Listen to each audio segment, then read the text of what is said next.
What's up? Greetings, adventurers. How you doing? It is me, MadDrRob, and welcome to another Monday Maps with me, MadDrRob, over here on Obsidian Brews. It is fantastic to have you guys here for another cool map. Arcane Affinity. Thanks, man. I appreciate you liking the maps. This is actually a lot of fun for me to make, and I'm glad you appreciate it. I'm glad you enjoy it, and I hope you enjoy the one we're gonna make today. Uh, so hello, thanks everyone for showing up today. We got another cool map. I made a sketch. This is actually a sketch on a sketch. There's another map here that I made for another thing. But this is what we're gonna do today. Is it easy? No. Have you ever made an easy map? No. That's okay. It's gonna be fine. We'll be fine. We'll get through it. But this one should be a lot of fun. Today. Uh, Before we get started, I wanted to let everyone know that if you are going to be at DragonCon 2025, this coming weekend, myself and Resmonk will be there, and we actually have panels, so you can check out the panels we're going to be on the OB socials, on our individual socials, and in our Discord. So feel free to take a look, and we do hope to see you there. If you see us walking around, say hi. We don't bite. We would love to see you. Chat with all you guys and play some games. Um, Other than that, life just be lifing, and we're gonna keep on going through. Gonna keep all the love here, and it's gonna do some cool stuff together, and keep on growing. Oh, thanks, Arcane Fan, man. That's awesome. I really appreciate that. Um, but as always, I must thank the Ambe. Make sure we look good, sound good, smell good all over the internet, here on these streams and wherever OB can be found. Thank you for making sure we are awesome out here in these streets. But I think that is all of the announcements. So yeah, quick one. So I think we may just hop right in. The map this week was actually inspired by some friends of ours over at which was previously Carolina Game Tables, now Legacy Game Tables. It's a friend of ours that created the company were talking to me about a cool campaign they were running, and mentioned a cool speakeasy, and I thought it was just too cool of an idea not to try to make happen. So I'm gonna try to make it happen. Gonna try to put a little frontage of a shop and then the whole speakeasy in the back. I haven't figured out quite what the shop is gonna be. You know what? I think I will let y'all decide that as we go along. But yeah, this one should be pretty cool to make, and we're gonna just dive right in. I've already saved my work, so it will auto save. I'm using Dungeon Draft with Forgotten Adventures assets today. I may have to pop in some Tom Kartos assets as well, but right now we're going to start with Forgotten Adventures. Yeah, you guys are gonna definitely have some input for this one. This will be pretty fun. Yes, I do. Arcane, if you hit me up on Instagram and we can see what we can do about getting stuff. I've previously done terms of commissions, maps that you've seen here on OB. I've done some maps for people's games, their home games, including world maps, their space map for a solar system map for another group's home game, and they're always a lot of fun, and it just varies on prices vary depending on how much how detailed, how much involvement and things like that. But it's a lot of fun. But with that, I think we're gonna dive right into this one. I'm gonna start with some walls. I want to just get in the regular shape of this building. So this speakeasy is not going to be not really going to be in the D&D Middle Ages esque like scene. This one's going to be closer to like 1920s esque speakeasy. So gonna get some concrete. Let's see if we get some concrete streets. There won't be like cars on it. It'll still be like wagons and stuff like that. But you know, it's gonna be something similar to that. And yeah, if I get some cool commissions and I can put them up and do them for you guys, I will gladly do so. I'll speak with whoever I'm working with if I can and let y'all know. At the very least, once it's finished, if I can put it out, I'll check with them. Once I can do so, I'll throw it out to y'all so y'all can see some of the other things I happen to do. Especially if it's from somebody else's brain and then how I interpret it into making it real. Those are the fun things for me. I really like doing that. Oh wow. So Forgotten Adventures has really upped their game with a bunch of things, with a lot of the new items. And this is not a basement speakeasy. This is a backroom speakeasy. So it's one of those like, oh, this place looks like it should be a regular a big two-story house or something like that, with a little frontage store. So you would think there's just, you know, a house that you enter in from the back, but no, sort of move through. So I think I'm gonna have some stone walls here. Yo, if you are ever, we will let you know which cons we are at. If you want to come hang out with us in the actual meet space, feel free. Definitely come, you know, hang out in Discord. There are so many dope folks out there. Tons of cool POC black folks out here doing really, really cool things. Wonderful, great people. I would just sit here for an hour shouting out my friends. But I'm gonna make this map for you guys. But yeah, it's definitely come hang out with us, and we'll try to hook you up with the right people. Now, for I am gonna go with the stone front with the wood interior. Yeah, we'll do the slate dark. I am gonna think that, as always, I'm gonna turn off the shadows. Shadows look okay, right? But I want an actual shadow on these walls, and Forgotten Adventures has really good shadows. So I'm going to use those. I am going to go to my objects, go to my adventuring gear. Oh, that's cool.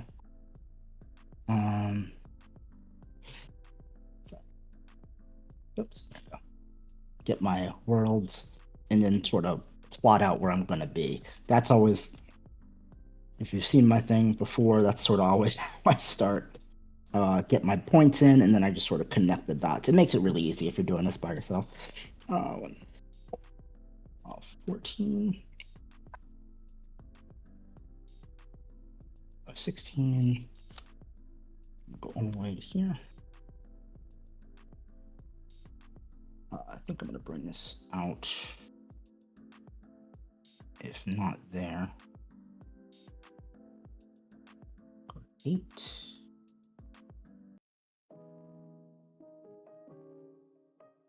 Go to 16.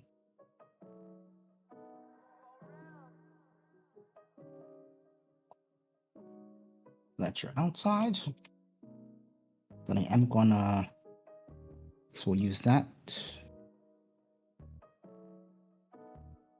What you can always do is sort of zoom out, highlight all of your notes, put them real high, so like above roofs. So that when you put in your walls, it's very easy.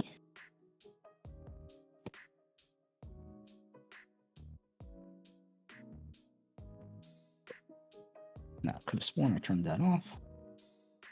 But good thing you can always turn them off inside. Cool. That off.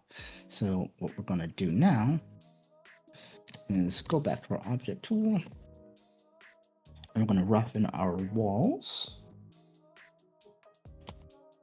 We've got a couple of them here. There. There. 6. Up 2.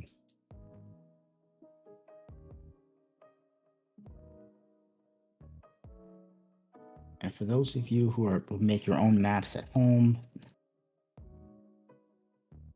I always recommend this method of just using a little tool, like anything you can circular a point like that you can map out where everything goes and then just drop stuff right in. It makes the act of tracing very, very easy.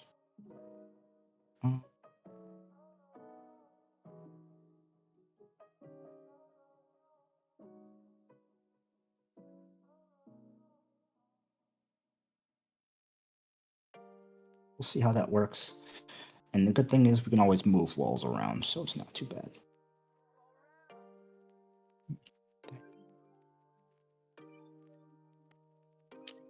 Okay. Now that we got that, go grab some of these dark wood walls. Let's see how they look with what we got. Yeah, that works.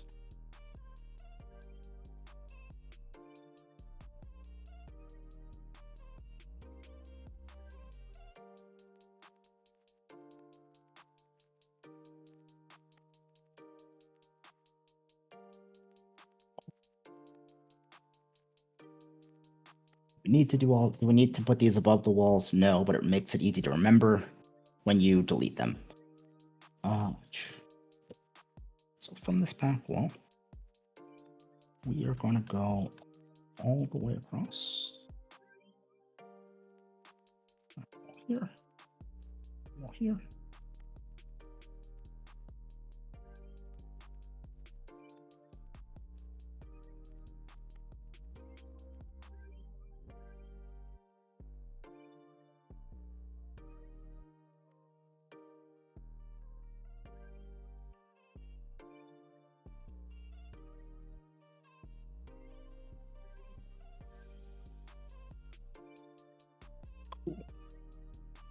Looks pretty good.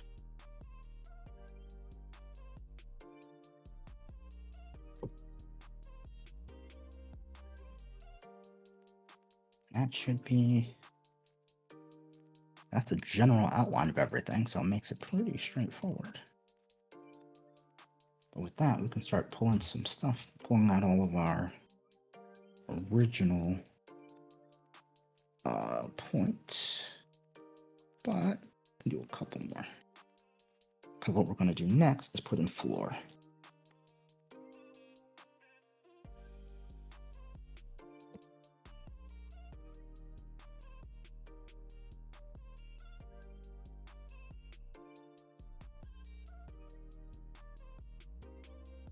Just as I thought.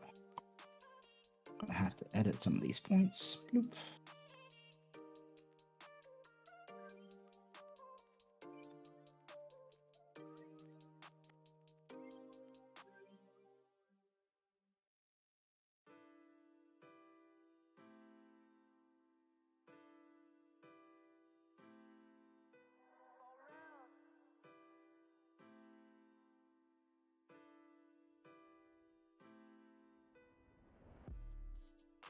This is one of those, I would say this is one of those places where there is magic. There's definitely gotta be magic somewhere around here. Whether it be a crossing, like whether, you know, just the fact that you have fey creatures in here doing cool stuff, or people with magical abilities able to just exist. But they're also like, I'm definitely gonna put in like some places where there's like a no magic allowed thing, but hey, if magic happens, magic happens. But I would think there's some cool like there's definitely some magic in here. Okay, so what I'm gonna try to do is put some portals in here.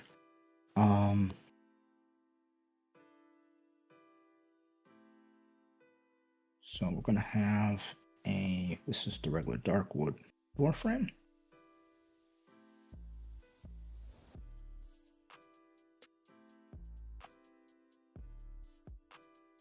We'll see how it fits and how it looks. If it doesn't look great, we'll adjust it later.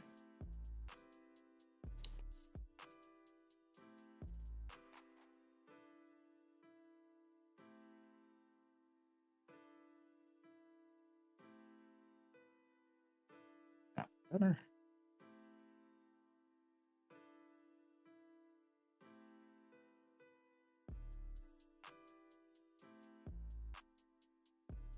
Oops, got a couple walls.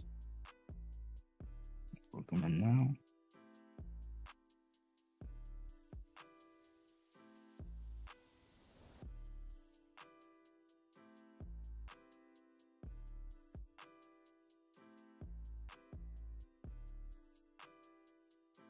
And that tends to be some of the issues you get with walls, like you can't put portals right next to each other.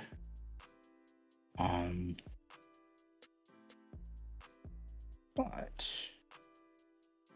if that happens, you can always just edit your points, right? So I can just take this, rid of that, here. Sort of finish it like that. It makes it a little easier. And I may adjust this corner a little bit a little later. Let's go back. These portals in.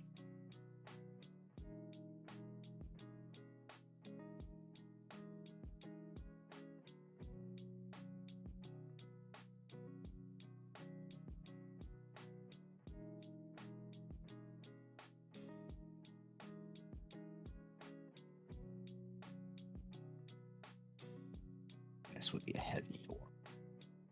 Actually, that would be a heavy door too. So you sort of just figure out what type of door. Like interior doors aren't so heavy, so you probably wouldn't need a really thick door jamb for everything. But exterior doors tend to need that thicker wood versus these thinner ones.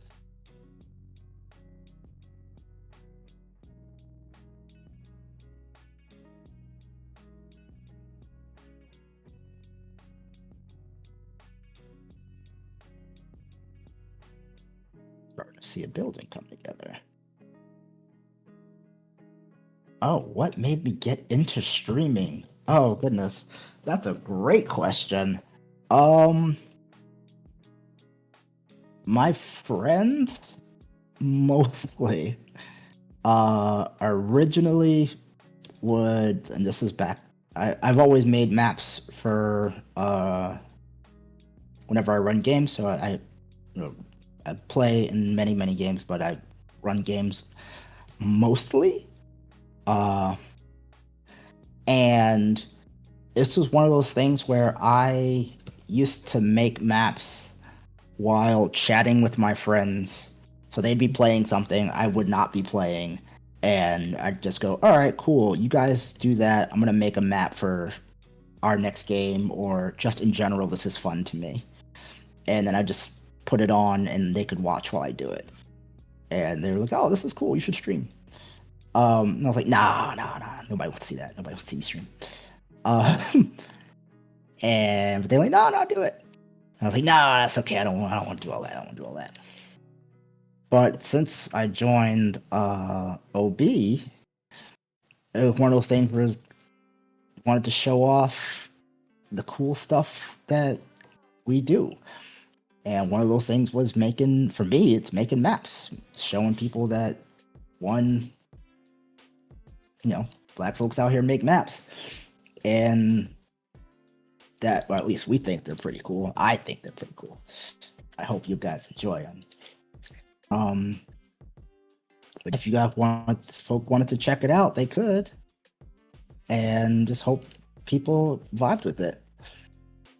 I really think, hey, if you don't feel like showing your face, that's all right. But if you want to put your stuff out there, go for it. If you want to just tell stories or make video, yeah, whatever you want to do, man. If like, get out there and tell your story, man. Like it is freeing, in a way. It is nerve wracking, 100%. I was hoping people like what you put out and all that stuff. But if you feel like you really want to put something out there into the world, do it. Like and the right people will come to follow. Like so, and long as you put, I'd say go for it. You don't have to rush. Do as much prep as you need to make sure that you're comfortable being out there. But yeah, put your stuff out in the world, and I'm sure right people will come take a look. As long as you're putting the good stuff out there, not hurting nobody, you're gonna get the right people out there to see what you're doing, and I think you'll be pleasantly surprised. So go for it, yeah, and then let us know. We'll do our best to stop by and say what's up.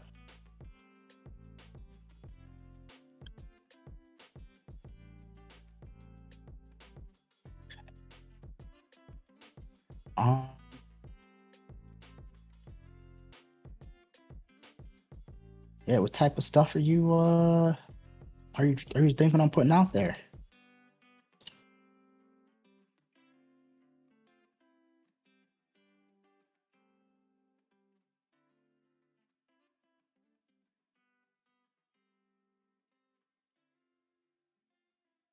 Yo, see, magic items are, yeah, you're doing the Lord's work. Creating magic items is tricky. Yeah, do it. Yeah, especially because you don't see a lot of folks doing that. Like, if you enjoy it and it's something you're passionate about, yeah, do it. And it could be short. It doesn't got to be long. It doesn't have to be a long. Here's a whole process. Like, here's a couple of things on how I make it and how I come up with it, and gradually it'll get longer. And if you so choose, you'll find the sweet spot for yourself. But yeah, no, do it. That'd be cool. That sounds real dope.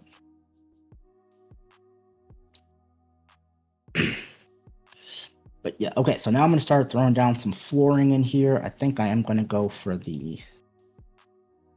this light floor outside and then a darker floor, like actual nicer floor inside.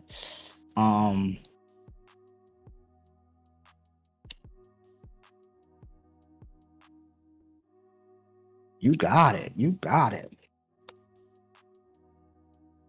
Let us know. Like, we'll definitely come we'll take a look. We'll be there. All right, so this outer shop, we're gonna make the light wood floor, and what we're gonna do is like switch it up as we get inside. So you'll think of a regular wood floor. I may change it. I may change that color, but we'll offset that with shadows and stuff like that. Inside, we got a couple different floor types. I'm gonna start setting my areas. You guys can come along for the ride.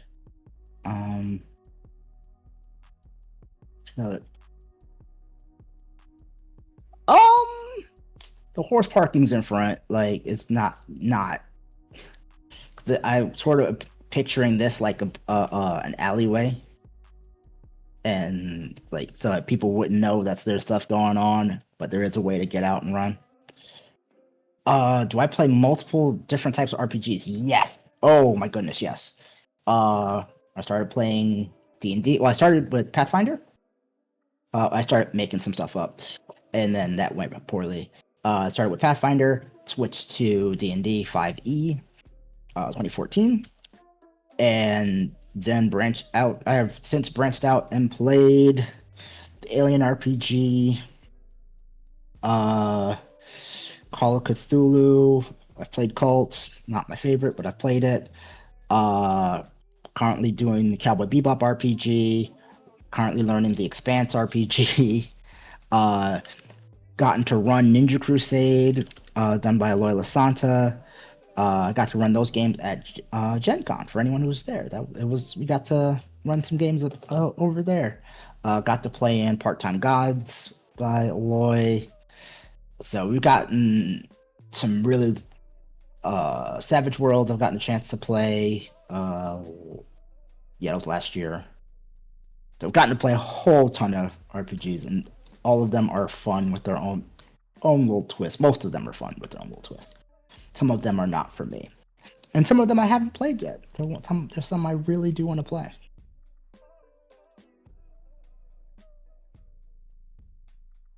Yeah, Call of Cthulhu was like you got a good game running of that.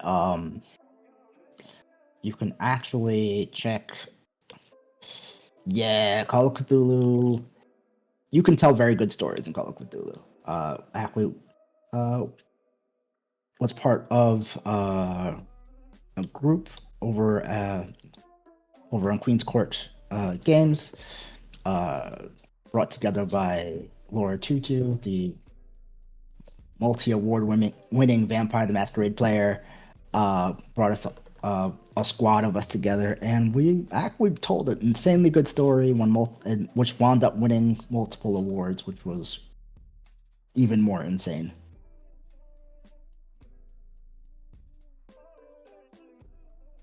If you want to trick your friends into playing it, put your friends through the fantasy first, and then put them into switch genres for it. Like, have them like pick up a book and read like a horror story of like what happened to people, and switch genres. And then you're like, okay, I'm taking a break from this. We're gonna play this game and run out what happens in the story. Therefore, you're still playing the same game, but they're gonna tell the story that comes out from it. And boom, you got yourself a whole new game. Now, for this wood floor, I'm going to use a special wood floor. I had to look this up before I get the color that I want. Yay, hex codes 45B 3F. See if this works. Oops, I didn't plan for this one. I did not. Okay. That is why I made that spot there.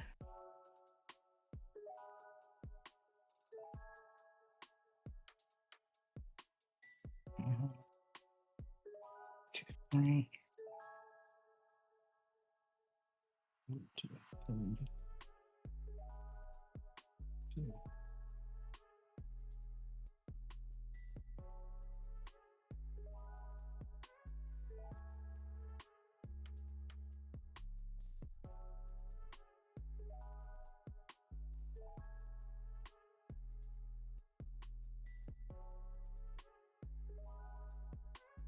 Yeah, that nice deep rich brown flooring. And what I may do and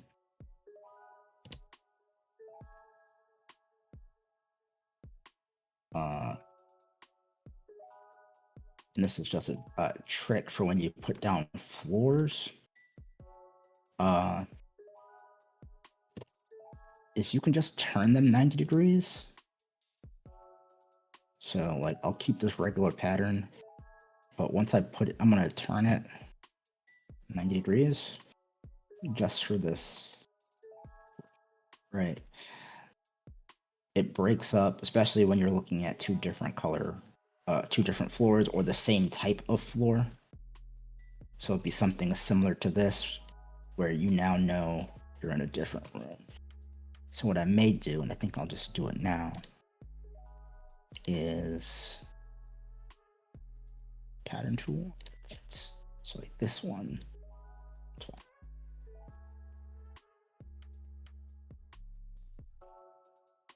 here, right? We've got our 90. So you can see this is the an outside place, inside, and then it switches. And it's a good way, other than color and doors, it's a good way to show like the floor change, the pattern change, especially if you're using the same overall color or the same overall texture.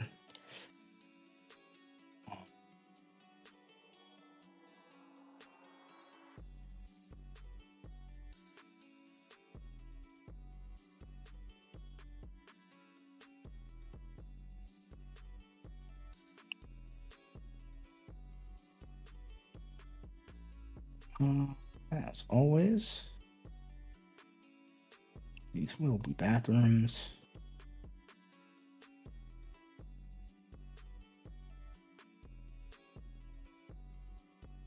Really, let's turn it on.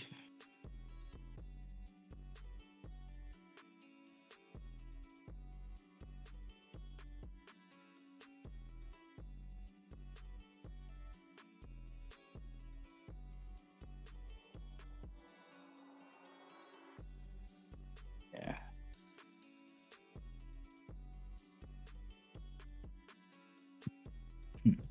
Okay. I'm gonna have a bit of an elevated stage. So I think we'll get this like mahogany texture, and we'll try to force it to be an elevated, we'll make it an elevated area.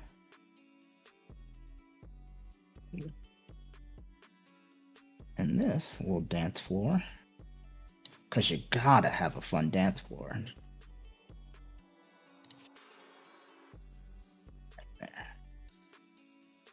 So, as you can start to see, things are getting sectioned off into their own little rooms and things. Save.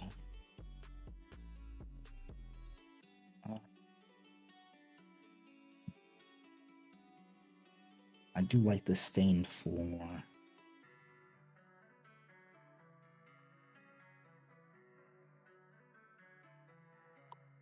I think I'll just use the same thing, but turn it 90. And again, 945 B3F.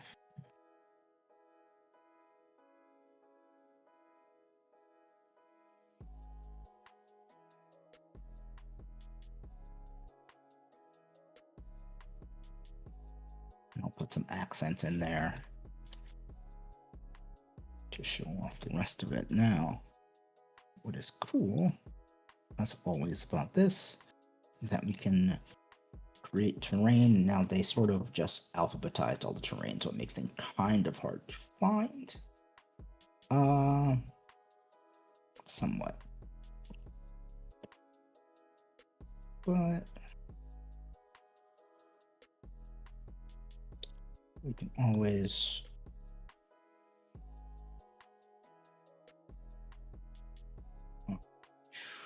and yet again, Forgotten Adventures has done a ton of these.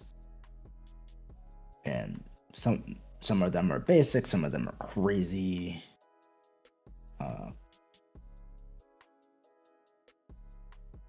they're all cool. But terrain, there we go. Terrain ZB. That looks like concrete, right?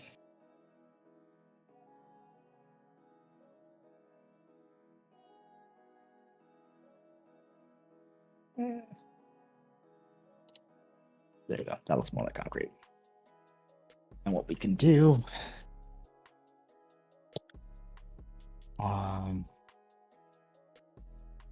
I know there is a pattern in here. I just gotta remember, gotta find it. I think it's an overlay.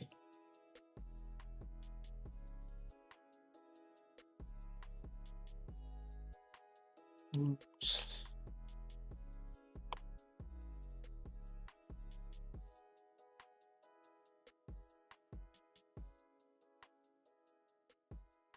This is a good one if you want to show indentations in tiles. So it would be good for something like this. Like, oh, some of them are pressed in a little bit further than others.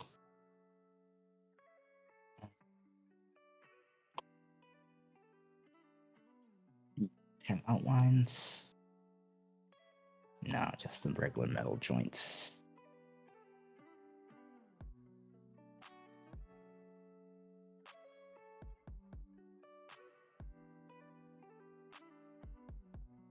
We can always make it. It's not hard to do.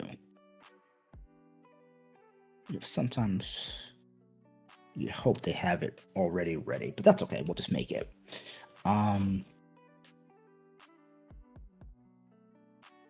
thing I want to do is just do a little bit of quick delineation, which we will do path. We'll do it at 100. Do a grip curb. We'll use a regular stone slate path. We'll see which way it goes. Cool. Goes right to left. You can tell by which way the outside faces. So clearly it goes right to left. So 15 feet off the face of the curve, or face of the building. General good place to have your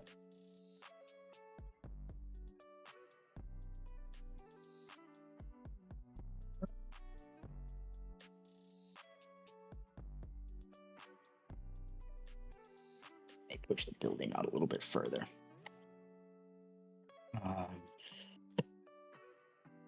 And put some shadows back there just to show that it's right next to something. Deal with that.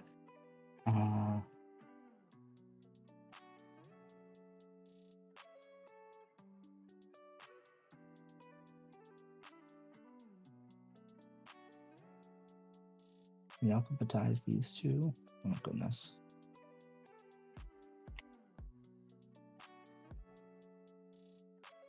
There.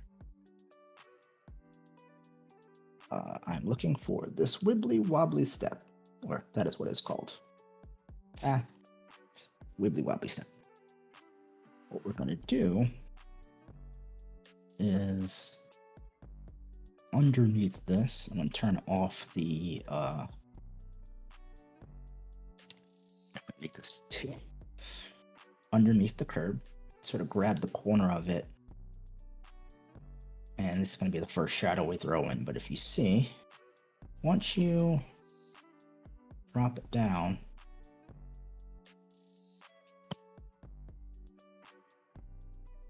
this curb now looks raised. So immediately put in some height. And all we got to do here, no, we don't need caves. Terrain.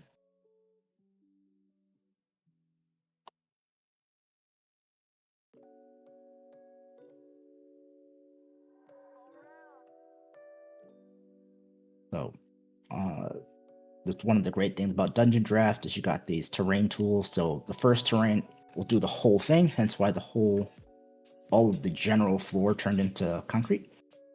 We got that slate, and just turn this terrain 2, and you can do it for all 4. Technically, you can have 8, but it slows the program down a little bit. What you can do is turn up your intensity, brush size.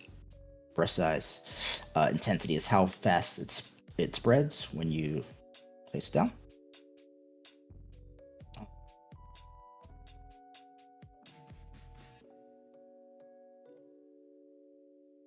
You sort of just get close to where you need to be.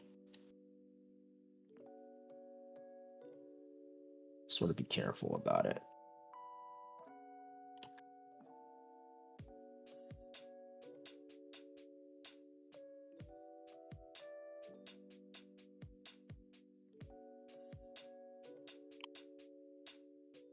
The reason we'll do it this way, using the curb to hide any imperfections, is because if we need to make it darker, like turning it to that color, we can. With that, we've turned this, what was flat, now into a little bit of a curved street. I think that's the darkest we're going to be able to get. Yeah. That looks pretty good. Yeah, let's go inside and let's play.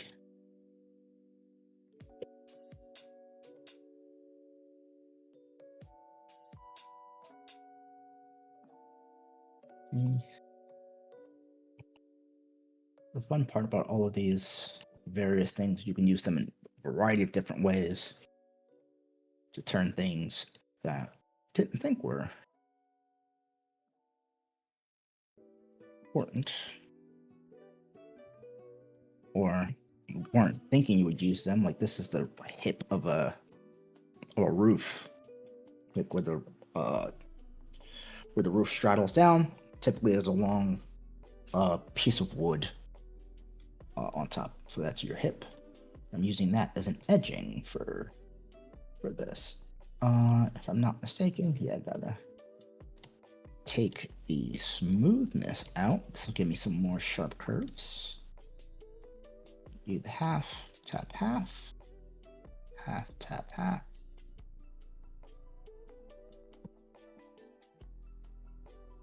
And if you put that at 2,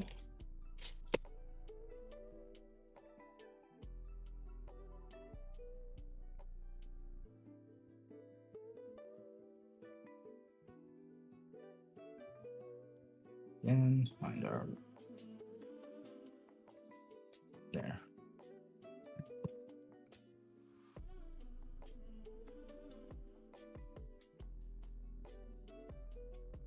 Snap off. I'm trying to get very close in so I can grab these edges here. And we can always move them later, but we want to try to get the good ones and get it now while you're.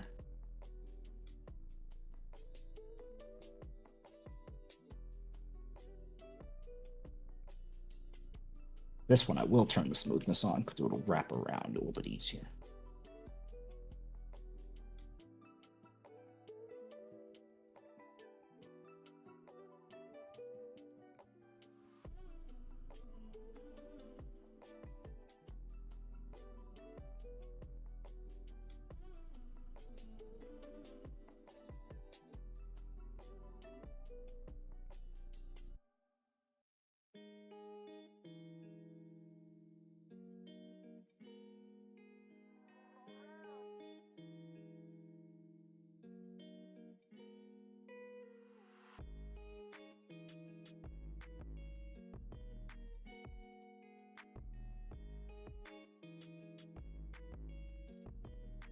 Hey!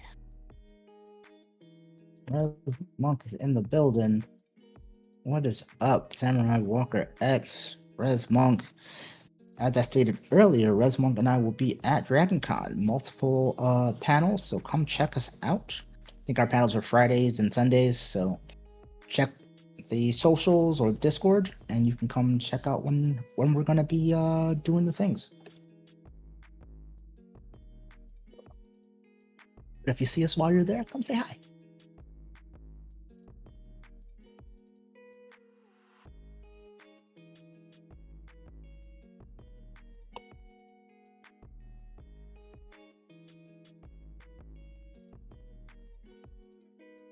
Just to sort of finish this off a little bit, we're gonna put some wood stairs down to the mahogany. Actually,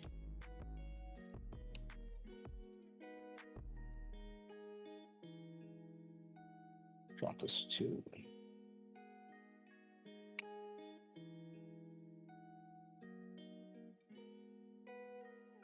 So you notice I put this on the 100 layer instead of the 200 layer, which is the same as this, what we have the stage at right now.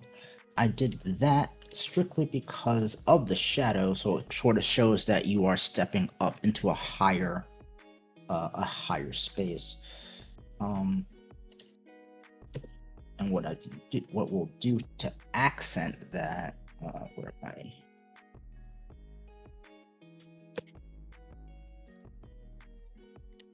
It's on the 200 level.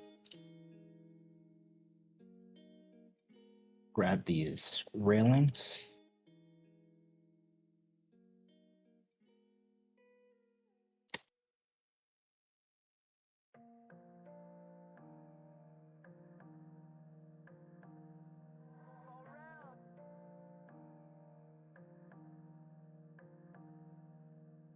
And then we'll fill that in with some shadow, just so you can see that there is a difference. but clearly it looks elevated. Whenever you make a map, I'll say this all the time, put some type of elevation change in there if you can, if it calls for it. It really turns the map into something interesting and special. I'm gonna take all these guides out now because I don't really need them anymore. Ooh.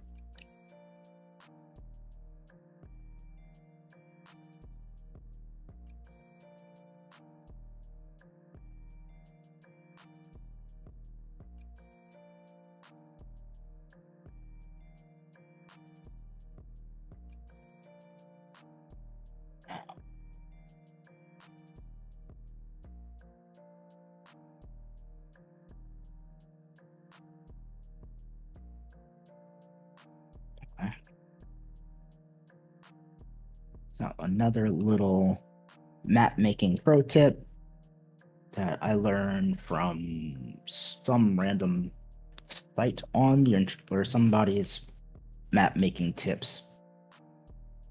You'll see a bunch of places where the walls sort of intersect with each other. So like here, these corners here. And it's fine, but you want to have the place look a little bit more uniform. These corners, this corner. When you go into a house, you don't normally have these chamfered corners or things of that nature. So a good thing to do, especially in Dungeon Draft or if you have Forgotten Adventure assets or other assets, try to go like get a pillar or a square piece of wood.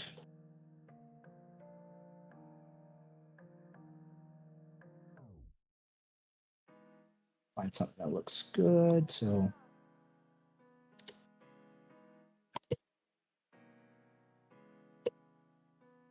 it's above the wall. It doesn't have to be above the roof, but just above the wall. And what it will do, yeah, that'll be fine.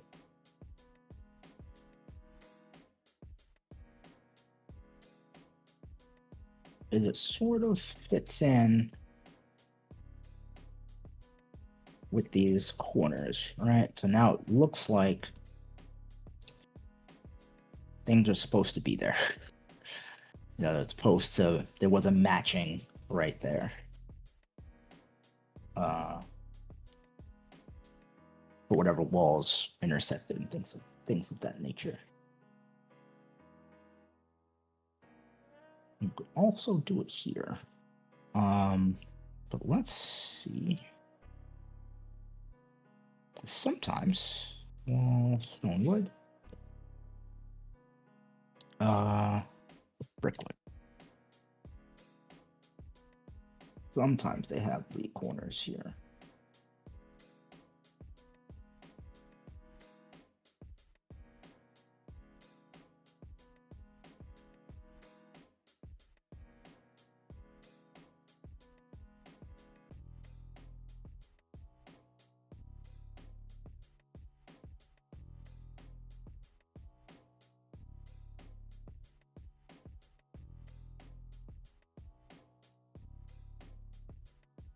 White.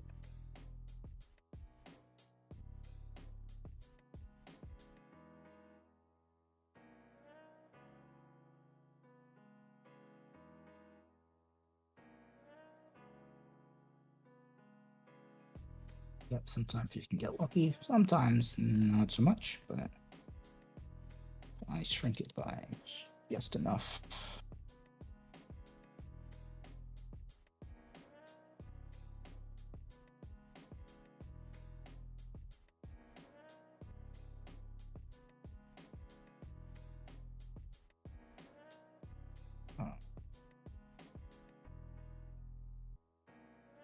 Maybe it'll line up. This one doesn't quite, so I may not be able to use it, but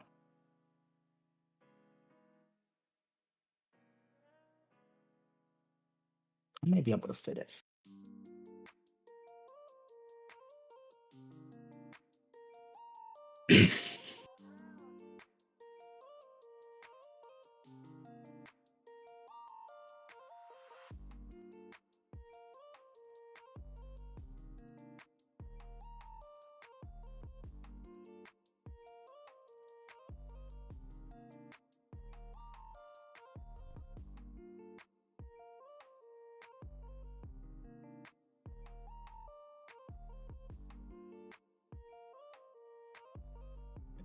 I could fix it all the way to the back. I don't feel like it.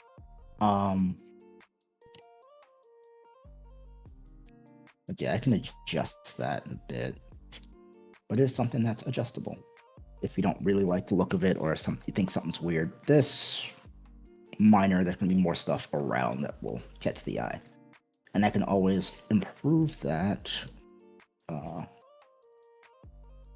by just fixing that portal. Like, put that portal in a different spot, which may give me a little bit more room, or a little bit more malleability with that. Points.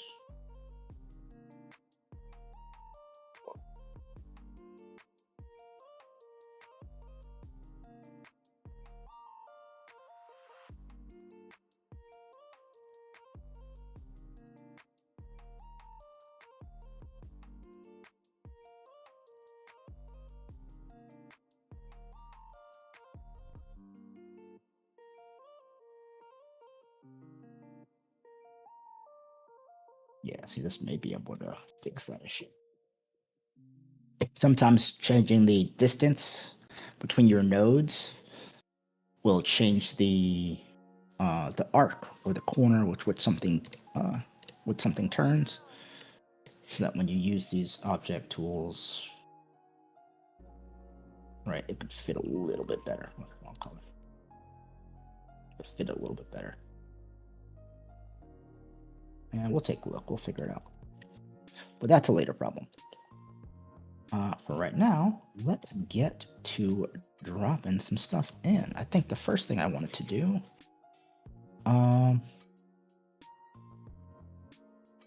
just because we know it needs to be there, is our bar and counter. So I was going to put this nice long counter over here on this side.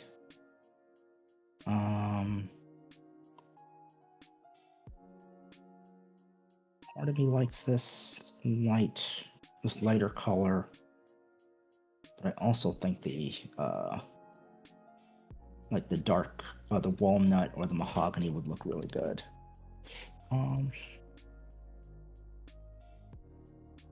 Let's try mahogany. We'll put that at the 200 layer so we can put some stuff underneath it. Oh, too big.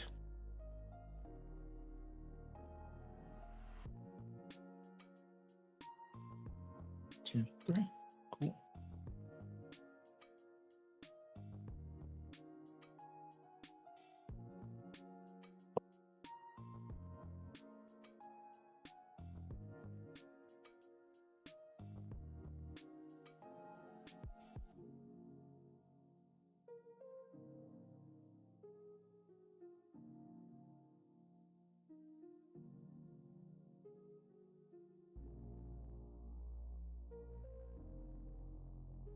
I think I'll end it there. As I said before, knowing where your stuff is can fix some of these little curve issues.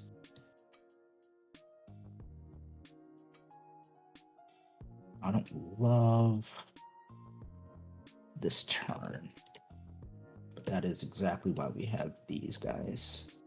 Nope, this one. And what I'll do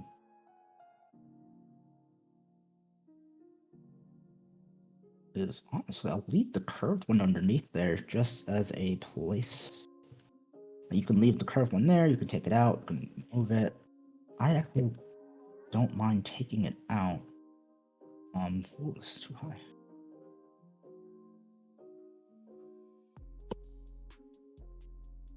What I do is turn my smoothness all the way off.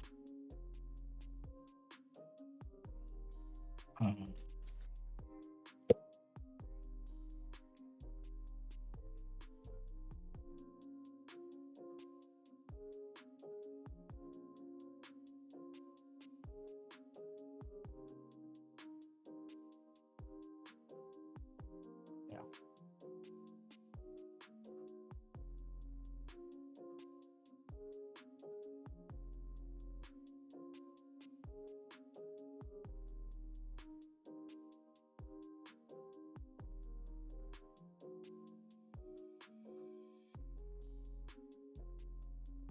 We have ends here as well.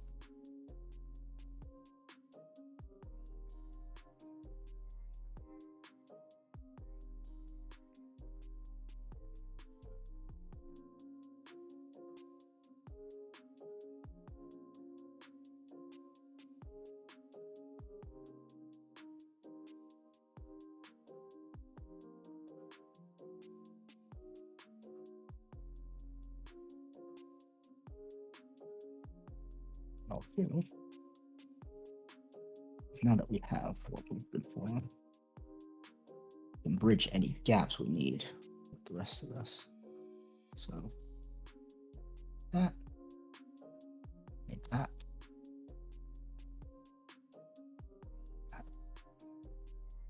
And then we'll take the object. And if you notice it switch, if you just press A, it'll mirror the items.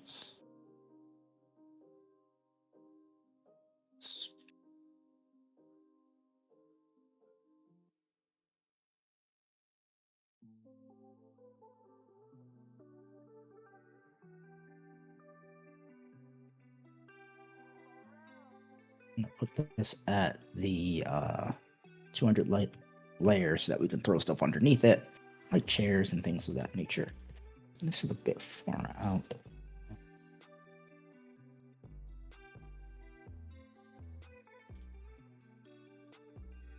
So I may have to move it back a little bit. Storage. Boom. 1, 2.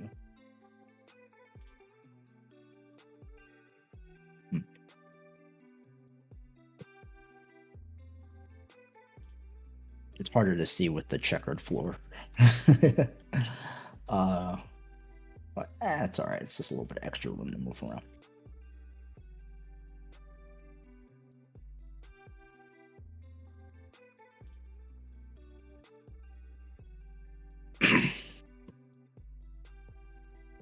What we will do is, now that we've got the bar itself, we'll throw around some cupboards and things that have glasses.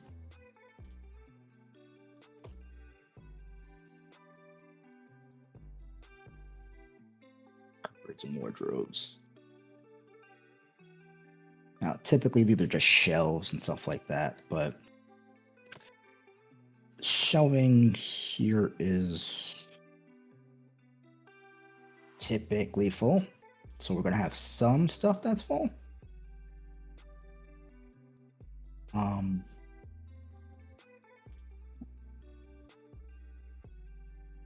And that's sort of the cool thing about Forgotten Adventures. They have a lot of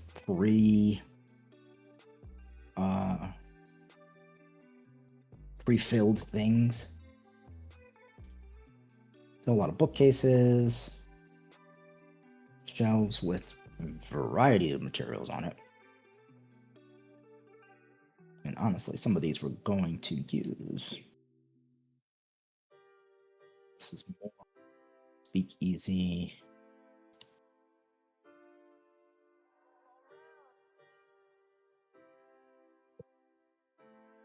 Cereal, so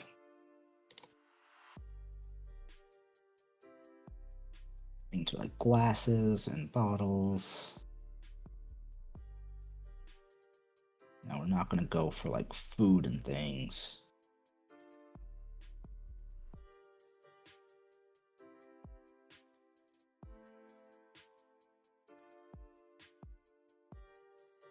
We'll take some of these fancier things and put them in hidden places.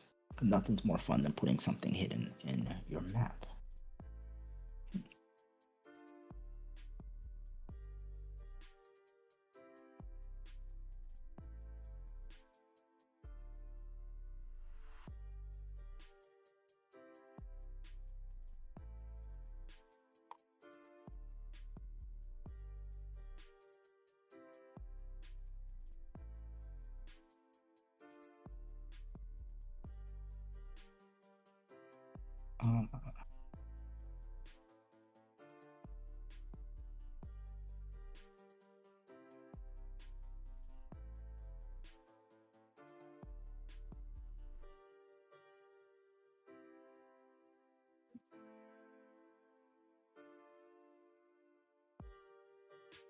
right.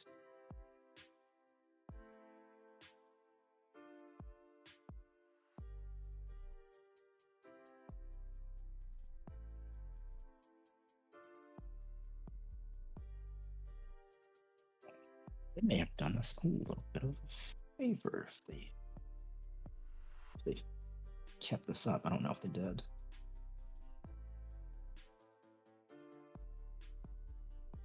Oh, they may not have.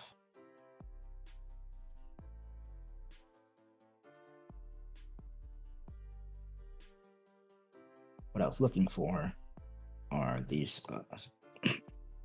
specifically this type of shelf. Because I can sort of fit it on top of here, and I could populate things down here and sort of make it work. So if they had made another one of these just in the color we were looking for. But that is to say, we could just populate this with the walnut walnut shelf.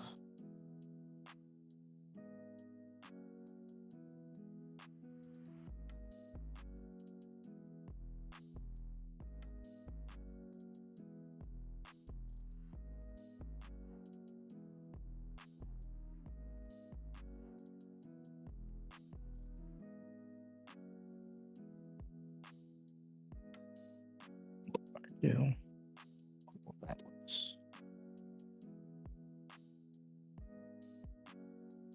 Yes, exactly. That's there's always a reason why there are a couple colors of various things. What I'm gonna do is go to my racks and sands.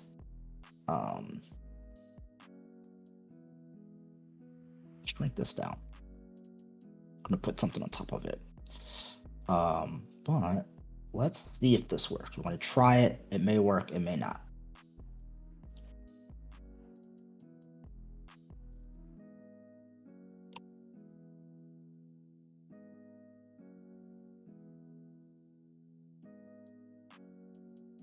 Back to wardrobes. Oh no, shelves, sorry. Back to shelves.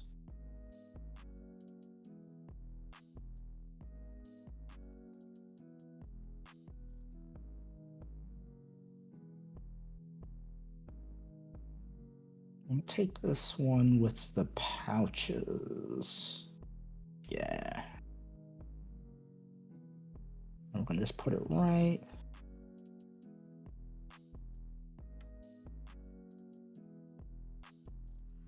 Just need a little bit bigger.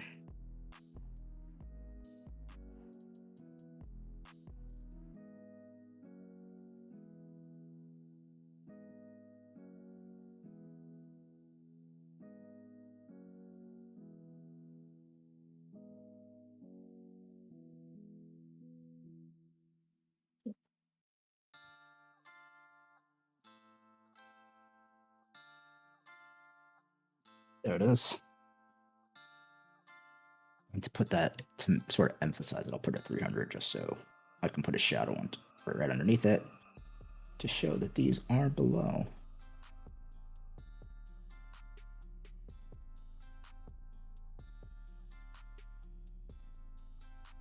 This is a placement thing for me. Sure it looks good enough so that nobody will notice.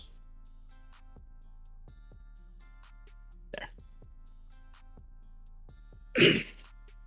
So it looks like there are bottles and things down there. Sort of things on an upper shelf that nobody would typically grab. But yeah, that's how you could sort of make your own shelves, make your own little things. While we're here.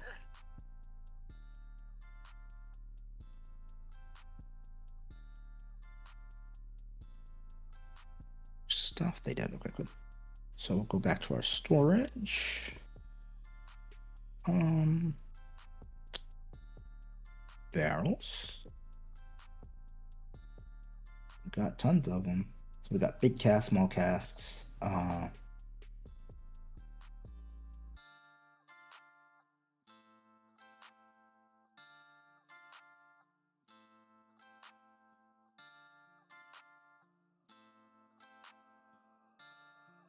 That's too high, so we'll put these on 100. We'll put some of these.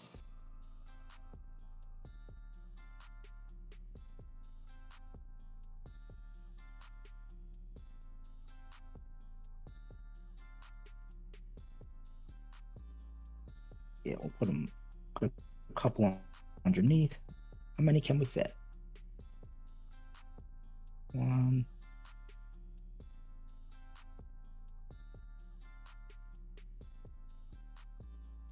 We get 6 of them. Cool. So we'll start with all of them will be off color from what the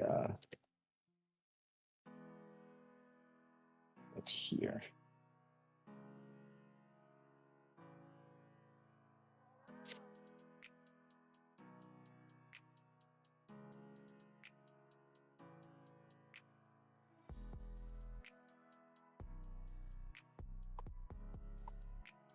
There we go.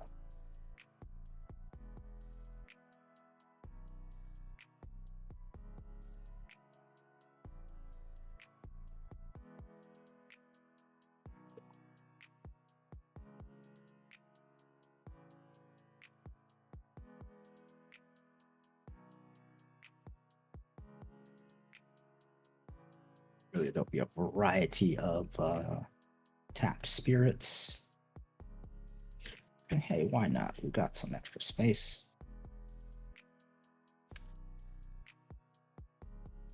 What I'll do is I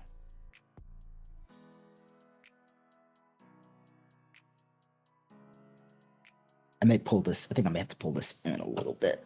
But I'll be putting shadows underneath all of the taps and stuff like that.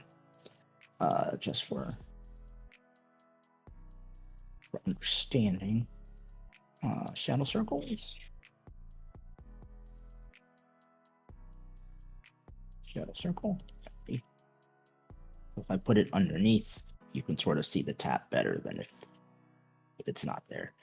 But that will be that's how you sort of finish off these. You put the shadow circles underneath so you can see the little taps that are there. This is rather wide, a rather wide area. I think I may want to pull it in a bit. I think that's just a personal choice from me.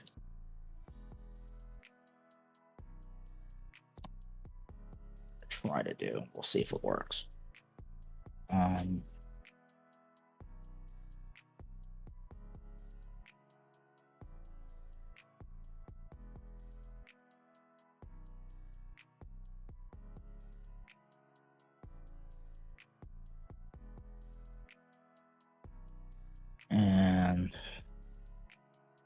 do snap all of these.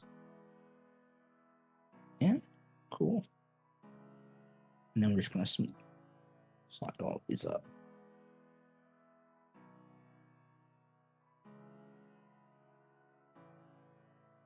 Now the good thing is your players won't know that these are like right on the edge. That's for you to know, and for them to never ask questions ever. But yeah, it should be good. But now you have a little bit more walking space. Pretty much like a square and a half extra walking space. And we could sort of move some of these out a little bit longer.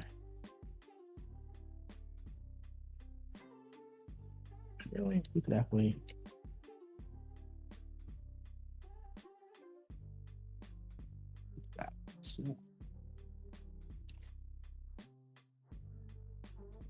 We'll see how we like the seating arrangement, and then we can adjust it accordingly.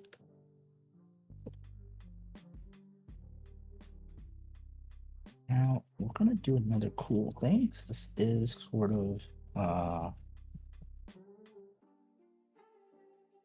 of showing hidden opulence out here with the with this speakeasy. One thing that I really do like doing is putting in, if you take a brass pipe Make it small, so like 0.25 or 0.2 or something like that.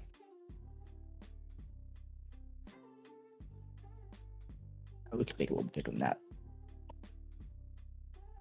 Yeah, that's still 0.3, right? You can make it look like an edging for the floor.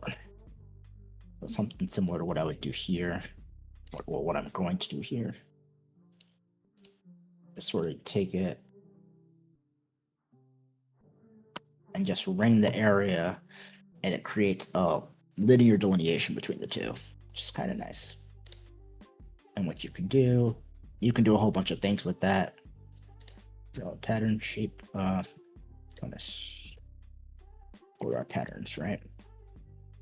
So this particular pattern, we turn by 45, which is pretty cool. Let's see if I can find it. And again, we have a couple of really cool overlays that just happen to work with what we've got. Hopefully work with what we've got. Let's try this one. I'm gonna try it. Hopefully this works. Nope, not quite.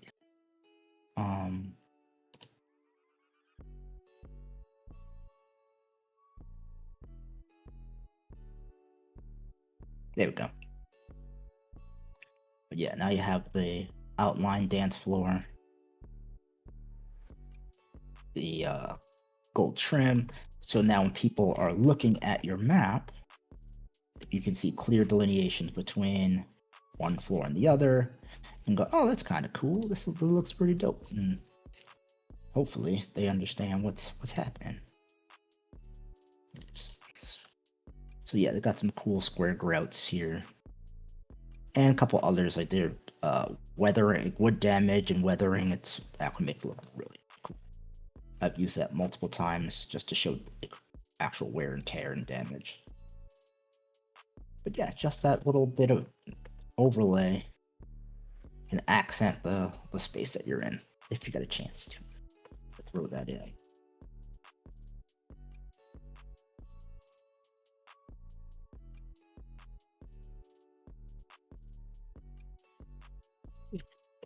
So man.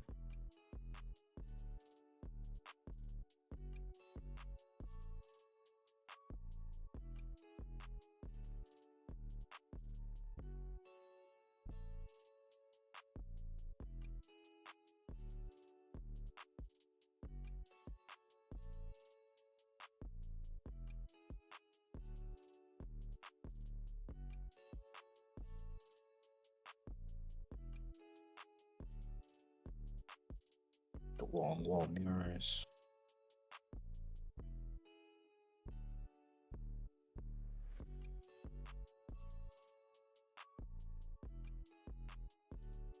Longer ones.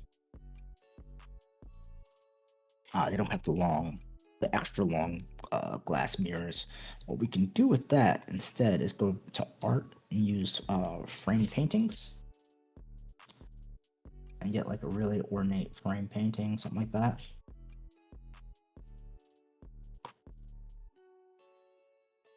And sort of just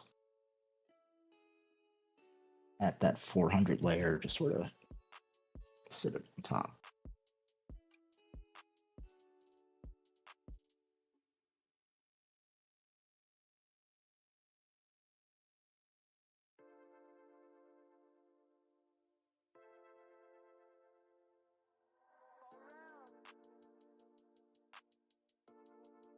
Yeah.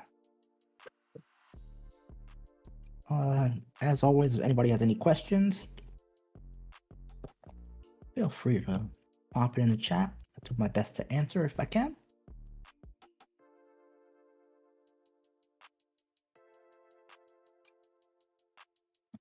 I'm gonna pop in some doors right now, just because I want to, at the very least, finish up a couple of these rooms.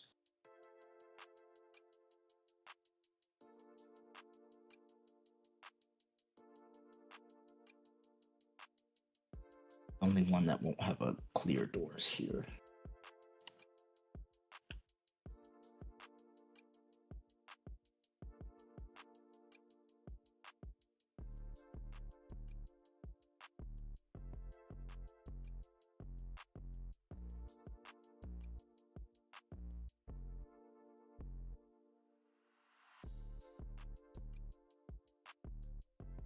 If your door looks a little bit too small, it doesn't fit, that's okay. Just adjust it. It's fine.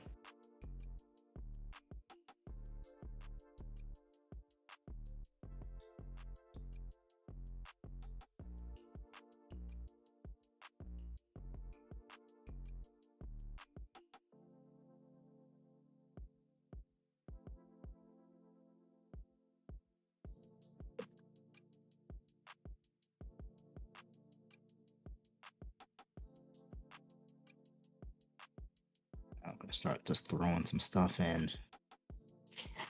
So I've gotten a chance to go to a couple of speakeasies in my time. And I always thought it was cool. Just had that little curtained off area.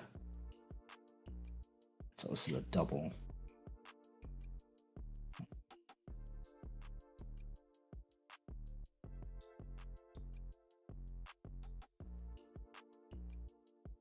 There we go.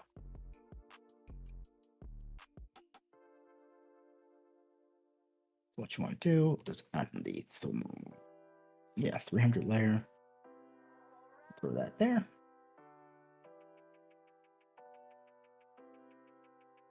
What I do is over top of it, we'll throw this purple little curtain. So people would have to peek through the curtain to get through, or walk through the curtain to get into the our little speakeasy.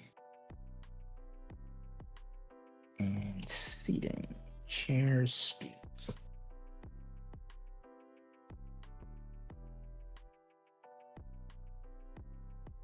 So of course we're gonna have some kind of bouncer here. Let's see if we got any decent themes. Oh, found it.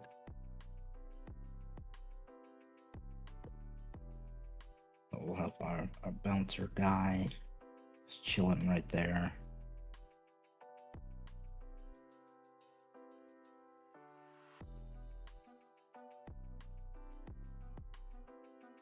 We'll just put like we'll put some sort of cupboard or something in front of that, or I think that'll be dope. So you have like this a faux door that you can slide out and enter this place.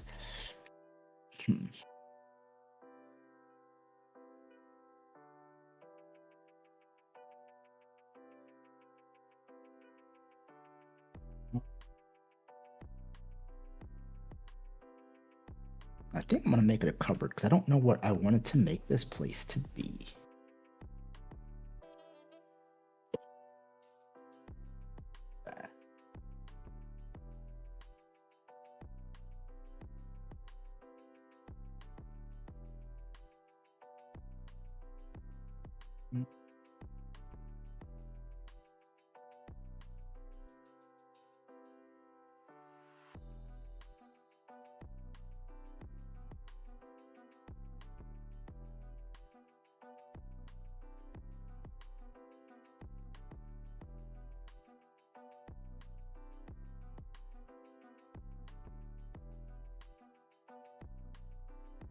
Oops, sorry.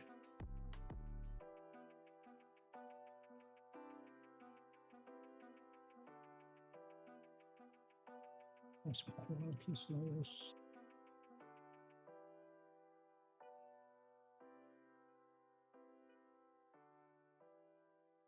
I've done bookstore before, so I didn't want to just like make it a bookstore.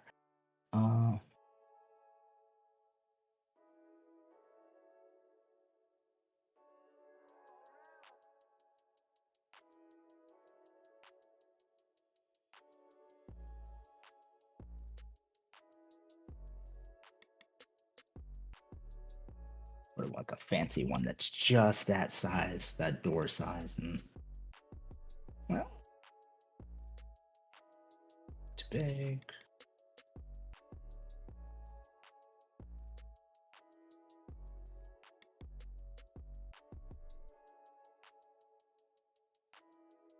We're gonna say you step through the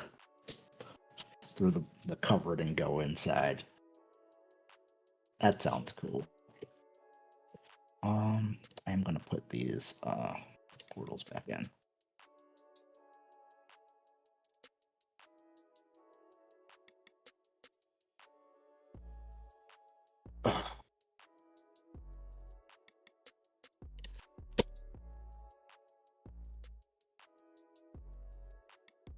Portals can be the bane of your existence, depending on how you set stuff. Now stuff's weird. Goodness. I don't know why it's set to curve anymore. These are fine, but this is off now. So I may have to go back and put my walls in. That is one of the flaws of Dungeon Draft, is that sometimes your walls will just be off.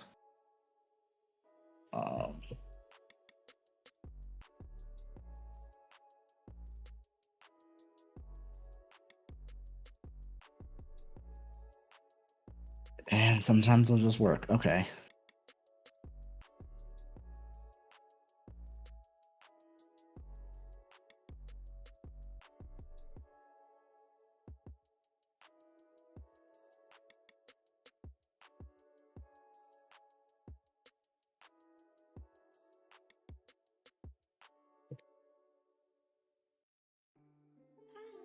You can start to see this place come together. And I think now is the time to start throwing some things down and start showing what this place really is. So let's go back to seating. I have these stools, but what I'm going to do is just go to chairs. Any like interesting looking chairs that sort of resemble those like high stools you'll see. If anybody's got a color in mind, feel free to drop it in the chat and we'll see if I can find some cool chairs that match that color and drop them in. We have tons of different ones.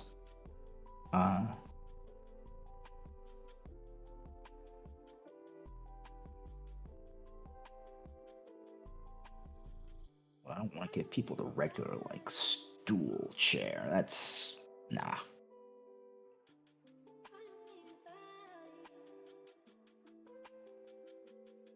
I'll gladly give him a high back, like.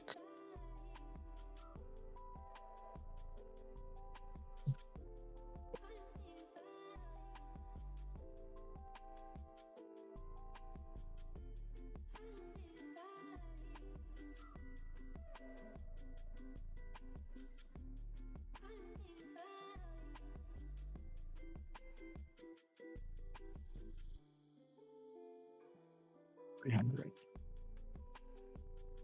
Builds objects at 300.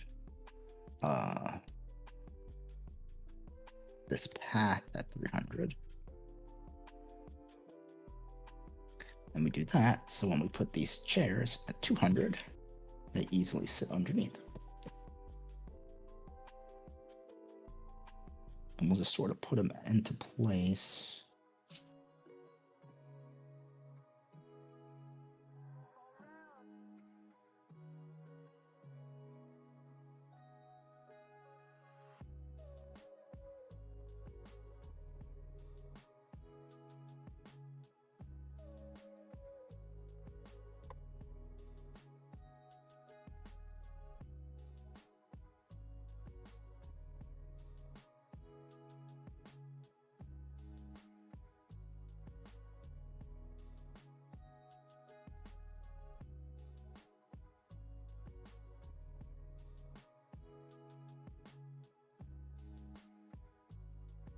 It's always good to have a couple that are just pushed out or turned in an odd direction as if they were in the middle of talking or whatever.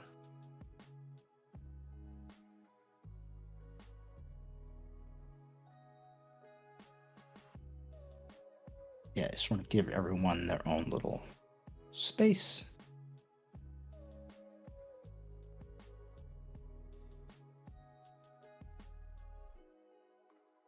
But you can still show that this is underneath this.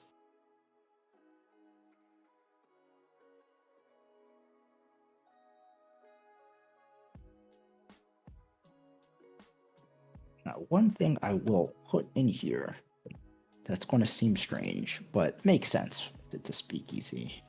The trapdoor. Yeah.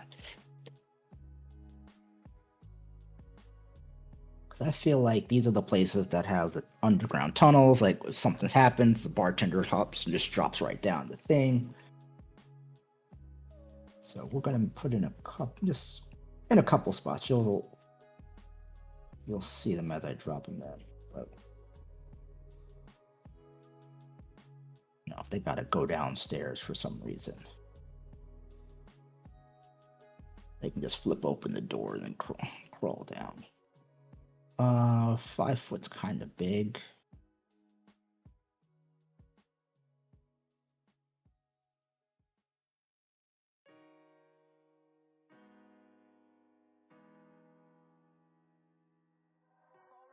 Yeah, that works.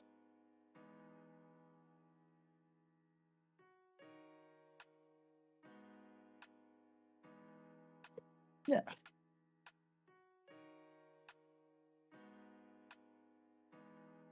Um,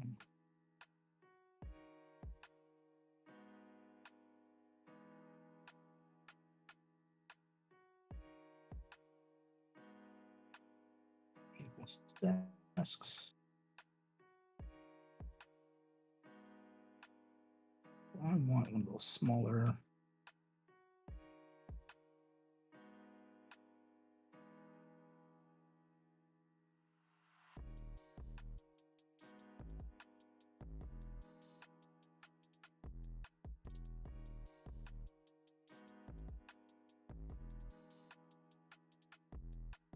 I don't want one of these small little wrapped around desks. Yeah, I'm gonna go for it. Have one of these guys just to see if people are on the list or not.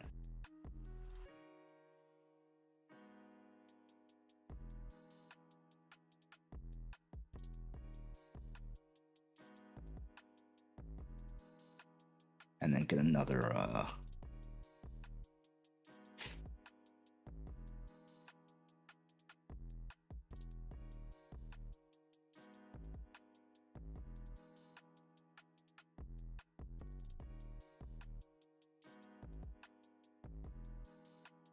another stool for the bouncer right inside the curtain.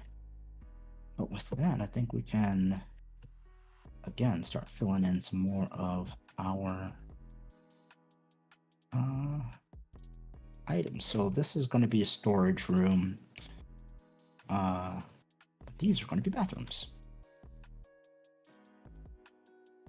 Now, for everyone who has been here a while, you know that bathrooms are important. If you make a place that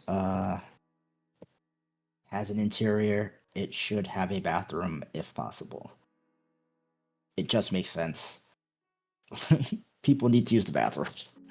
It's weird that so many maps don't have them. Or even like a refuse pile. Like it just something to go, people live here.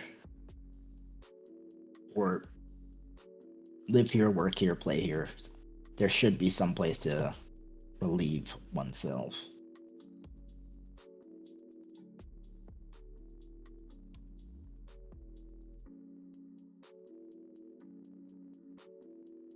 And plus, what you can always do is if one of your players, if you get in here and one of your players is like, oh, I gotta run to the bathroom, you literally can just pop their token inside the bathroom.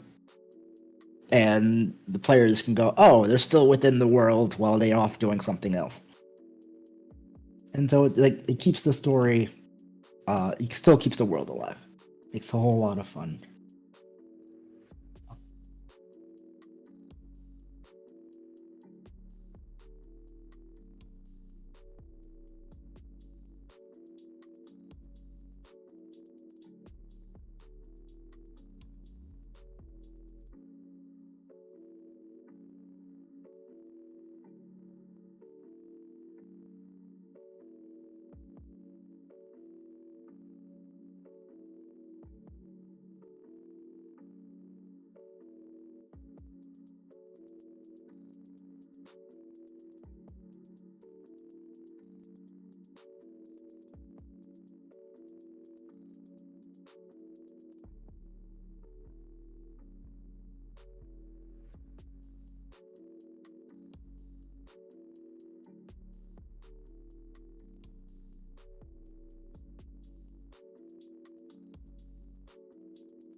Gender bathrooms.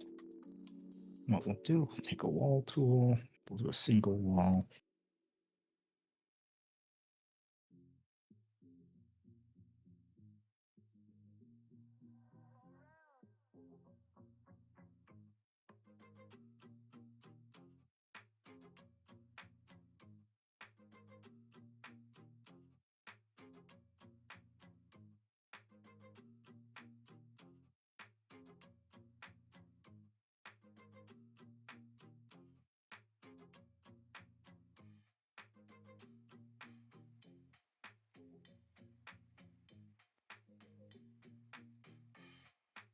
This is for sizing. Just the trickiest part about all of these are remembering somewhat the size of places and things with respect to other things.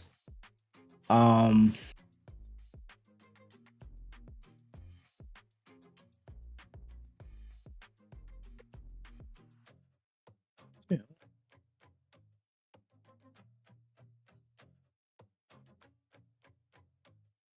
The sides of the sinks.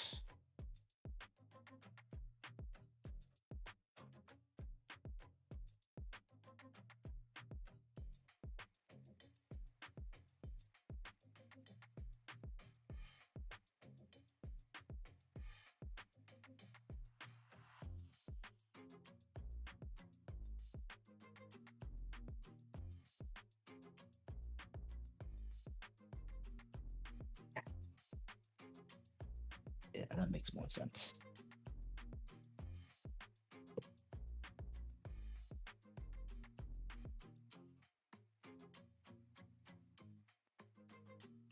And if anybody asks, how did you get, indoor plumbing in one of your spots, especially if you're in a medieval fantasy realm, a wizard did it. So that's the answer. It works every single time.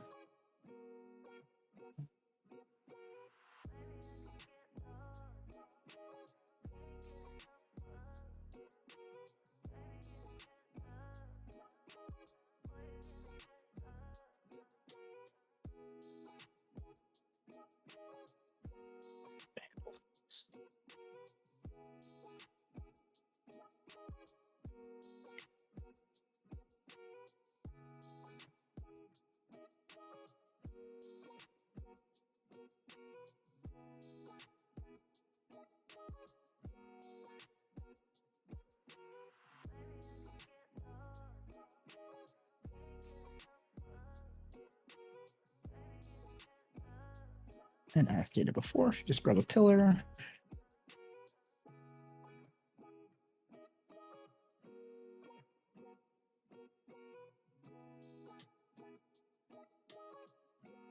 The tool fits the aesthetic.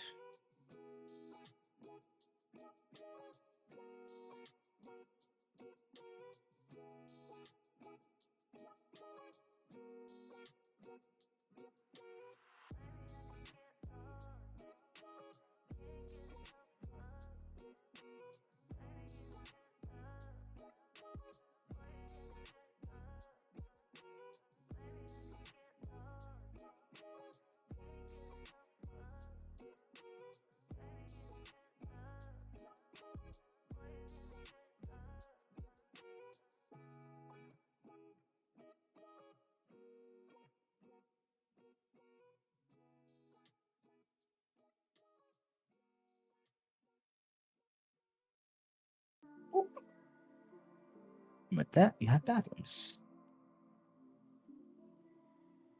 We'll fill in all the shadow work in a little bit later.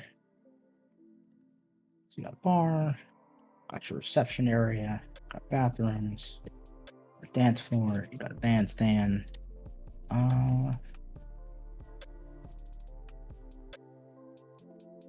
We do have musical instruments, so I may throw a couple of those up there. The cello, but find an upright bass, that'd be dope.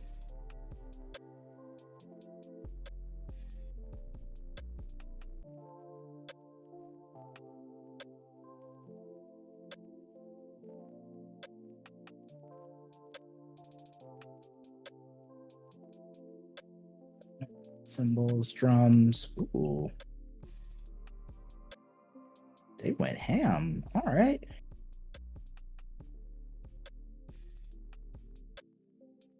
Got adventures, everyone.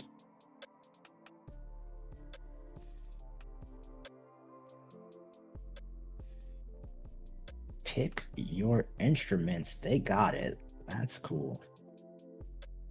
Can get a whole organ in here, yo.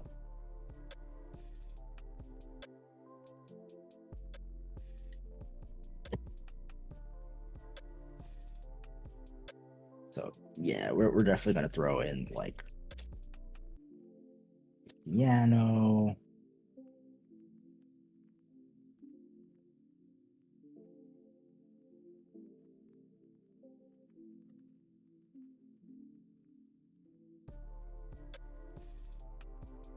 Back here. I'll grab that cello, upsize it to a bass size, put that back there. That's a dulcimer. Oh, there's a double bass.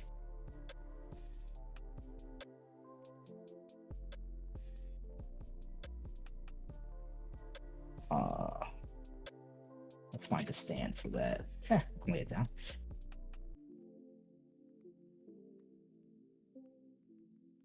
Nah, let's stand this baby up. Let's stand this baby up.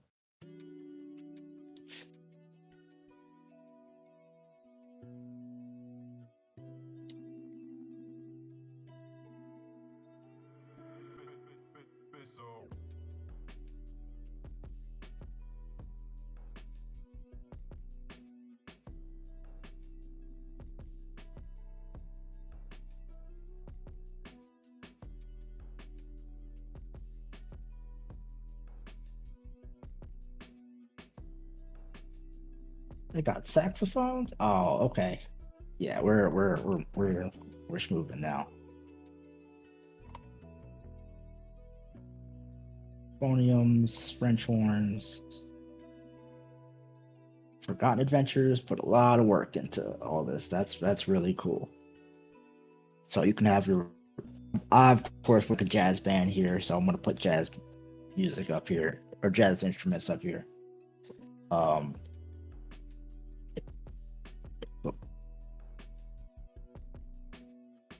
But we'll save that.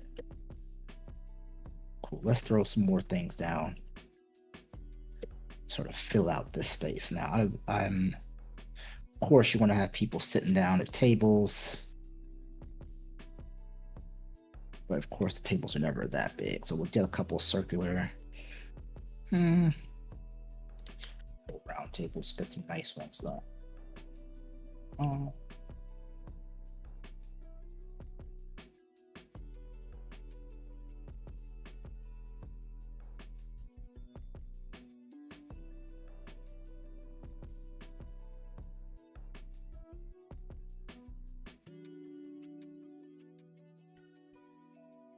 Yeah, let's get this fancy. I'm going to cover some of these with tablecloth so we won't have to worry about too much what's on it. But we like to know that there is some cool things. There are some designs on it. Space them out every 2.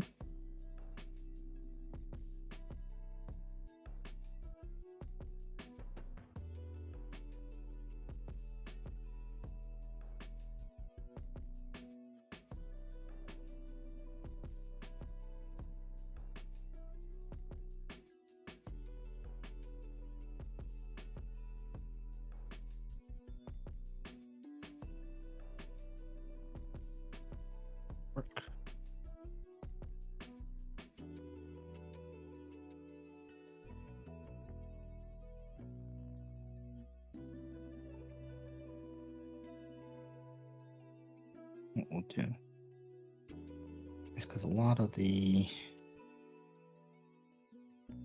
little speakeasy stuff I've gone to, or that when I was doing my research that I saw had these nice seats. They weren't the regular high back chair, more of these round cushiony, like armchair-esque Not the right ones here.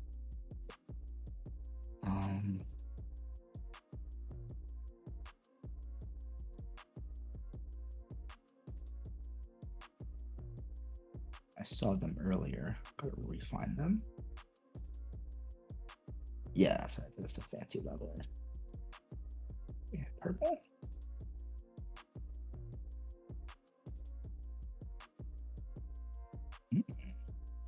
Nope. That's okay. When in doubt, we make our own.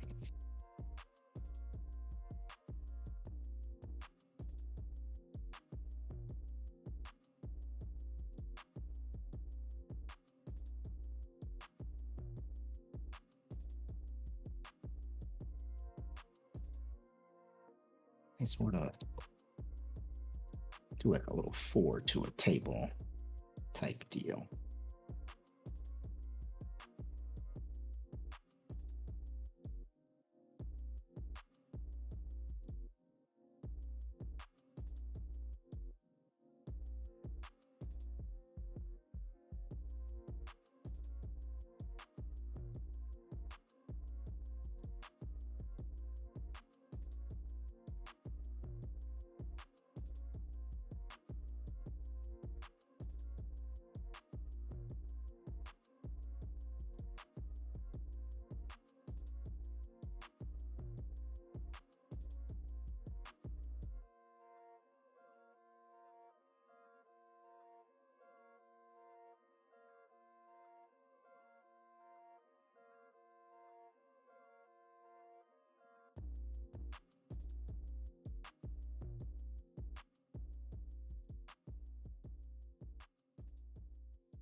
We'll adjust the chairs a little bit to push them underneath and things like that, but right now you sort of get the idea of general capacity, even some standing room, places to sit. This area, I was thinking it would be nice to put in like a little booth area. So let's take our for single walls.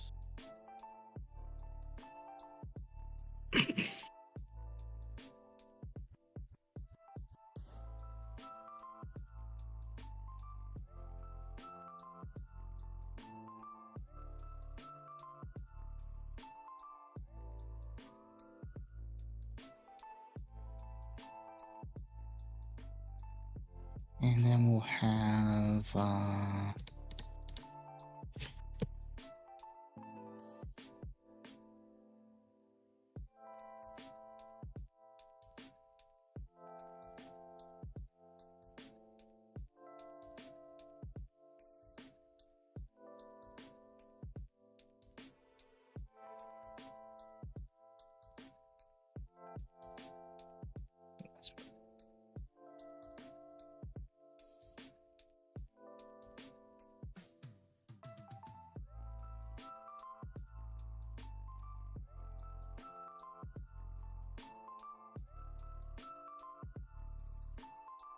we'll keep bronze.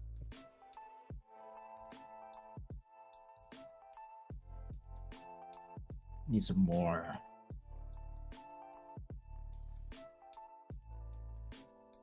we'll say more private social get-together type of deals. So I think I will extend these walls out and give them some proper doors.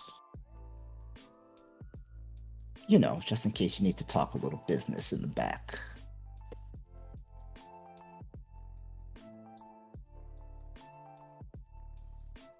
And this would be a fun place where, like, if something's popping off back here, like, people bust out of these rooms to, like, start conversation.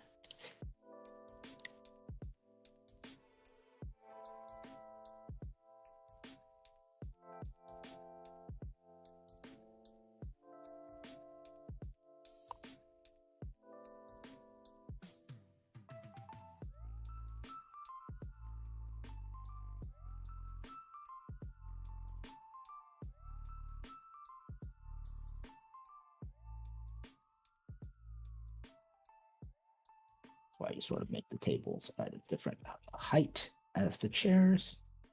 One, so you can drop them in underneath easier.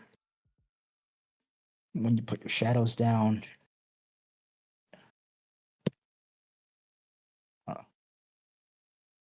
hey, 6 angry geese. What's up, all of y'all? Just of course. Welcome to the stream. Today we are actually building a speakeasy. So there is a little front business in the front and a full-on speakeasy in the back here. So yeah, we're just putting everything together, just sort of shaping up the place, and then we'll start dropping more stuff in. We do not have a frontage yet, so if you guys get thinking on what this type of place should be, I'm like bookstore, should it be a things and things, or like what type of stuff would be sold in the front? That's a good front for this speakeasy.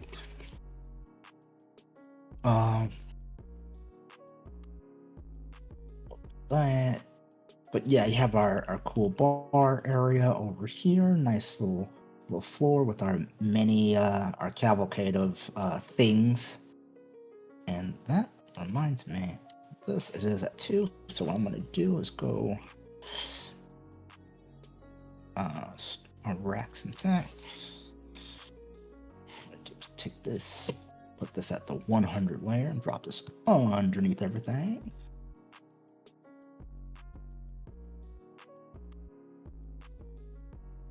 Just make that just more things that are eligible to be grabbed. They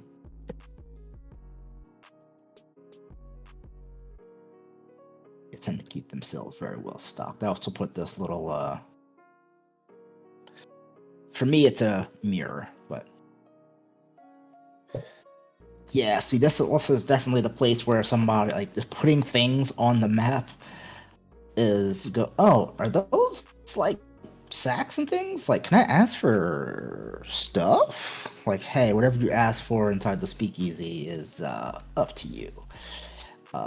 Will they have it? Who knows? But yeah, I love putting things down so people can get sort of an idea of what the place is that they're stepping into. Okay, what I need to put there. Got our bathrooms, we got our regular seating area, got our dance floor, got our stage. This back room, I'm sure you're thinking, what's going on in this back room? And I do have an answer. What is going on in that back room?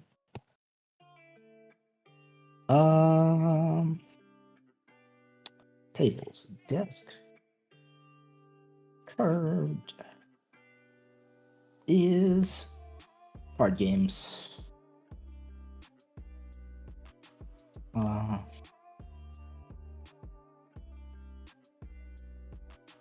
Of the poker variety.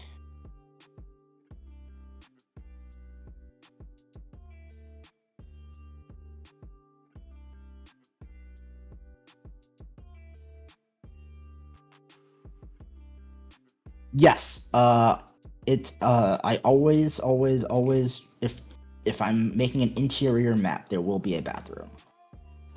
Such that it warrants one, right?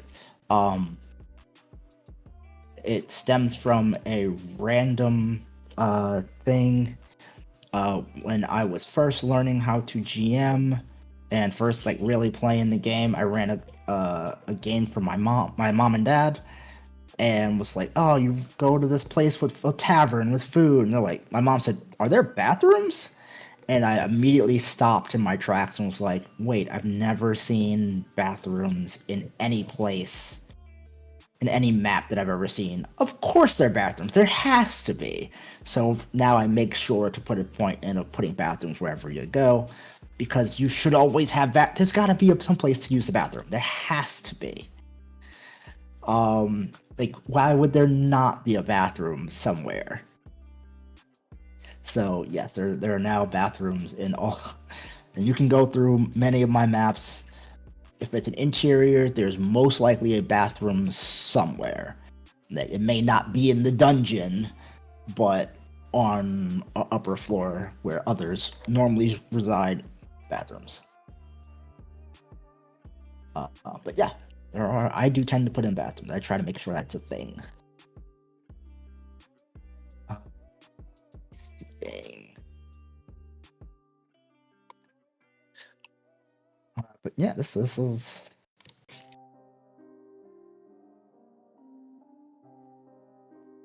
Of course, this is a little bit of back room. I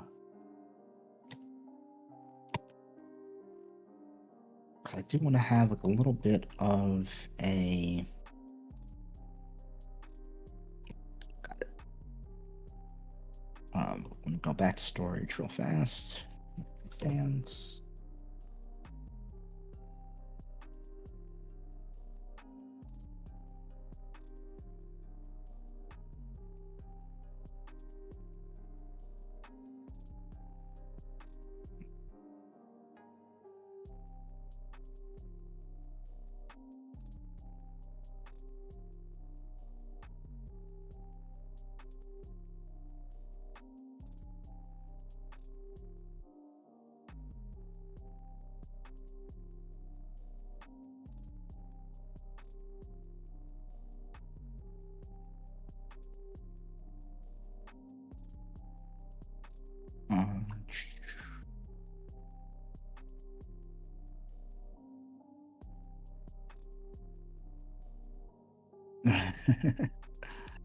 I am not familiar with that, but hey, if you're rolling through a dungeon and you find a bathroom, take it.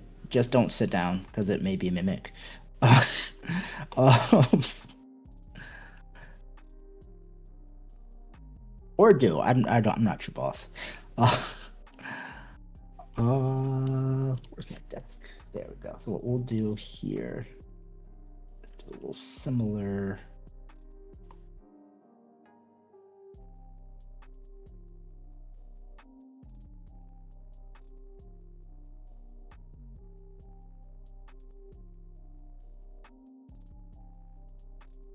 Ooh, yeah.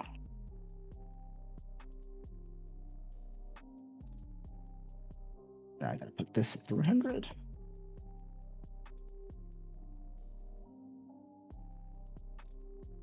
I like that one better.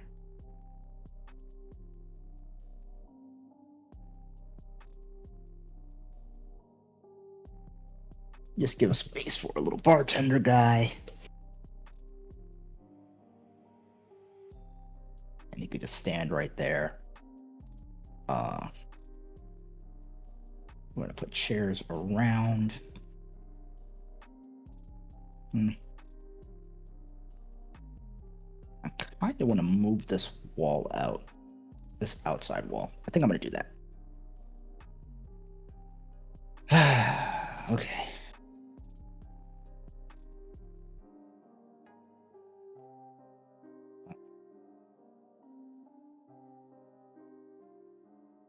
First thing you want to do, delete the portal. Edit the points of your wall. Now, problem with this is that this door may go away. Just understand that. Hopefully it doesn't. Oh, thank God it didn't. Cool. Sometimes it happens. Don't know why. Dungeon draft. Things are weird sometimes.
There you go.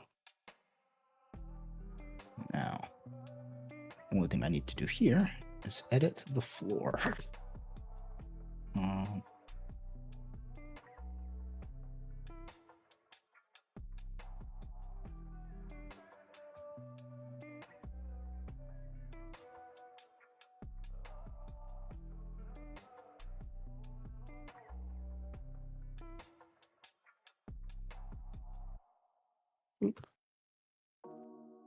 Nice.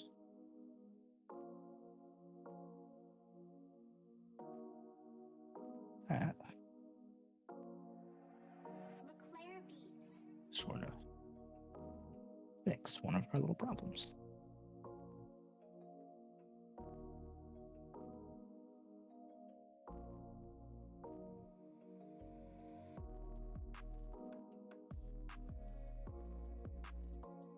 And it's just a sort of seating arrangement issue.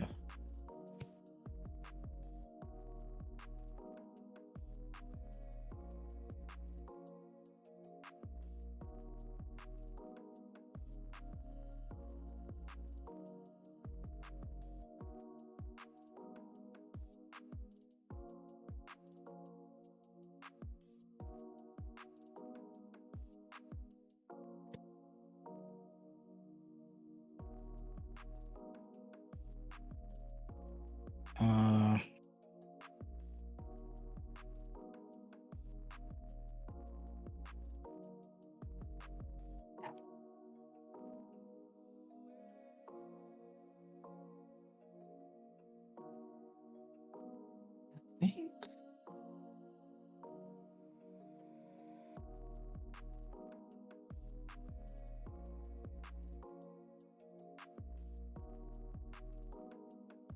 that should be 300.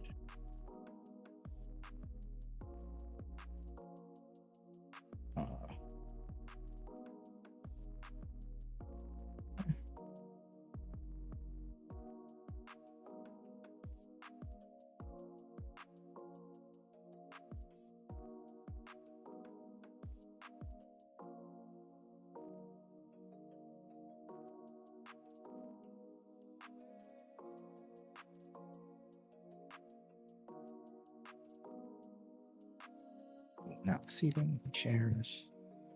I'm gonna have to change the color of these rugs. It's purple on purple don't look right, and even green on purple doesn't look best. Since this is more of a high roller suite, we'll get them red chairs.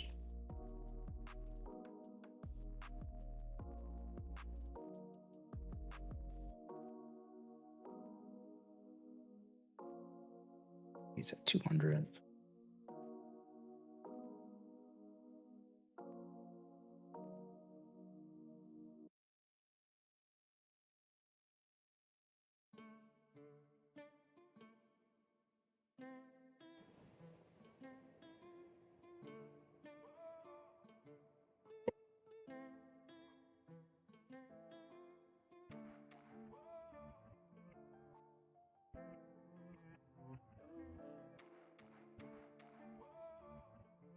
I'm just judging this because I don't want to get too close to the wall and cover it, you know. But close enough so that I can get a decent angle, have people in decent positions, and fundamentally have everybody in their own little spot, so to speak.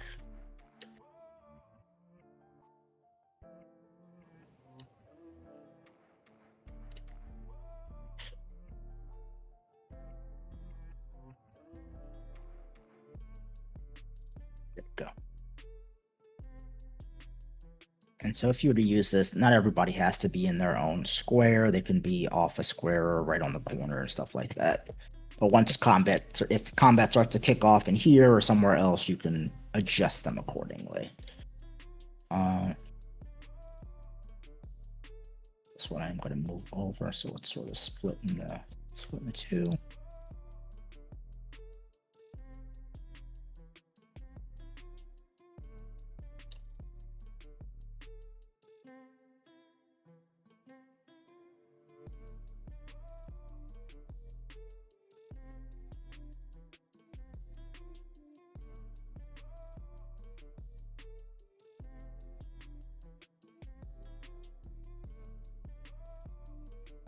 Thank you. Yeah, trying to make sure everything makes sense.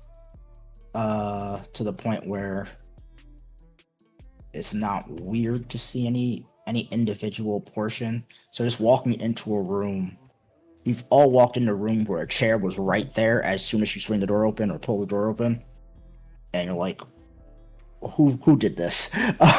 So just so like the swing, yes, this door would hit this chair fundamentally, but doors aren't 5 foot wide, they're only 3, so it would miss this chair. This chair would not get hit by the door. Or it just pulls out and cannot, when speakeasy has to be pushed in, it wouldn't open all the way. So whoever's sitting here could hide behind this door and then have an out. Same with the person who's sitting here. So most likely, if you were to run this, run this for your group, if you were to be the DM, the person that's working for the house, other than the dealer, would sit in these spots, these particular, close by the bars. Somebody who can pop behind the bars, somebody who can hide behind the doors, somebody could use these parts for cover. So once you either figure out cool functionality for things as you're placing them, or once you place them, figure out why they're there. I always like to figure out why things exist in the places that they do. So I'm gonna probably put something here, just decoration, probably a plant. But they're there for a reason. They're one for aesthetics, but also for adaptability, just in case. There should be a way, should be a reason for some of these things. Actually, I think I'm gonna move all of this over. This guy's going to be behind here. That's his spot. That's theirs. That's theirs. His is right here. Now, exactly. So yeah, every map, even there should be extra story to the story, to whatever's happening there. This is another instance, similar to over here, where there should be a trapdoor. There should be a way to get out. Because it seems like there's where is it? If somebody was gambling in the back, it's like, haha, we got you. It's like, no, there should be notified some kind of way that people are busting in through however they get in. And there's a way out. So, put it right there. Boop.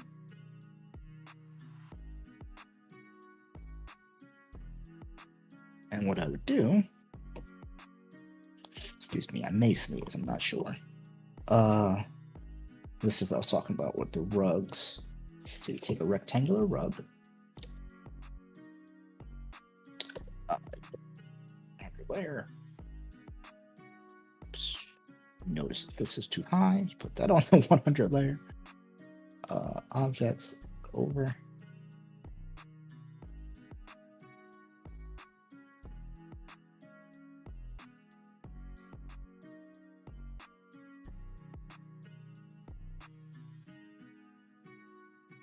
And I'm going to intentionally move this over slightly so it's slightly covering that. Not fully, though.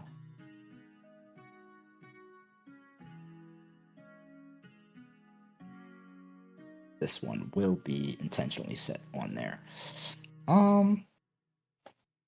Yeah, I'll let you guys.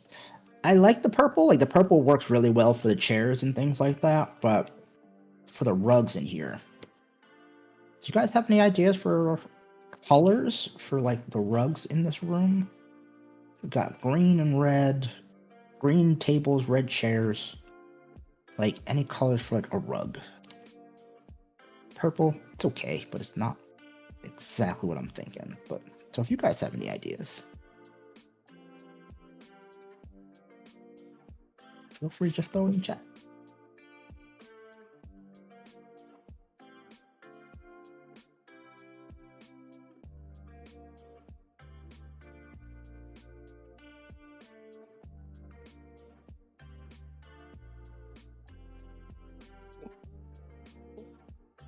Okay.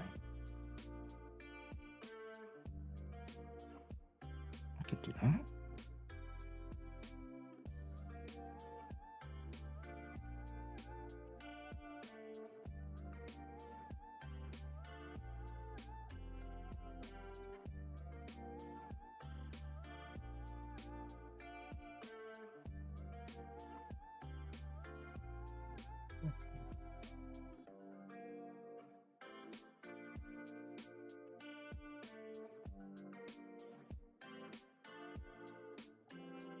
So I'm going to use a rectangular rug.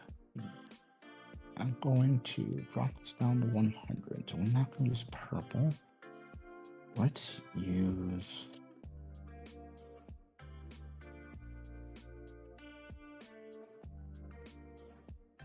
black makes sense. Ooh, too black. Where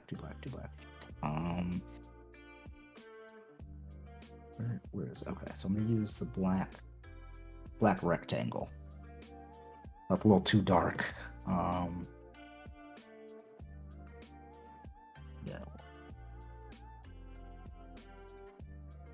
Yeah, with dark gray. I'll start with the dark gray here. Now, lines or box? That's the line. This is the box. Which would you guys prefer? Because I have some cool inlays.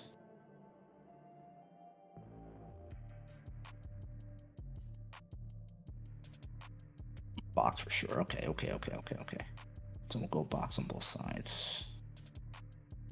So I'm going to offset that one. Let's go play.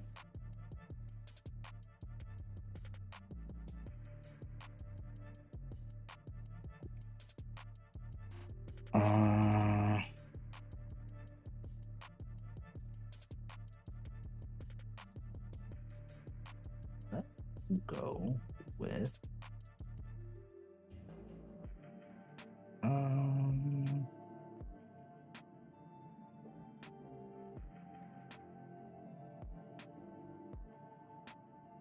oh yeah.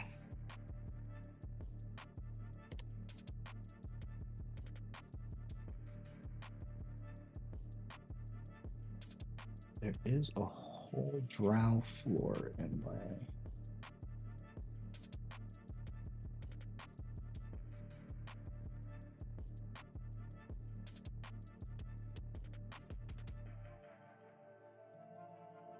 Cool. So what we're gonna do,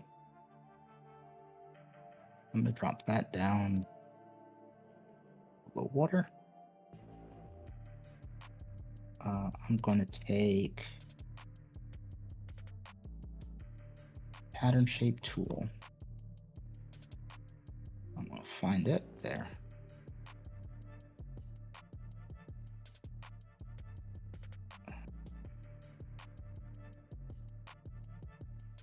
Oh.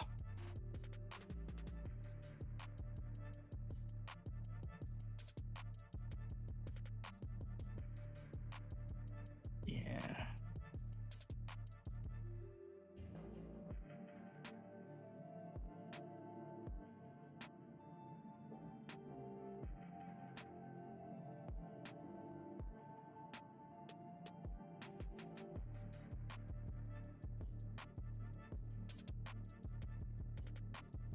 There you go. It's a different take on the inlay. I like that one, but let's see if we can do a little better.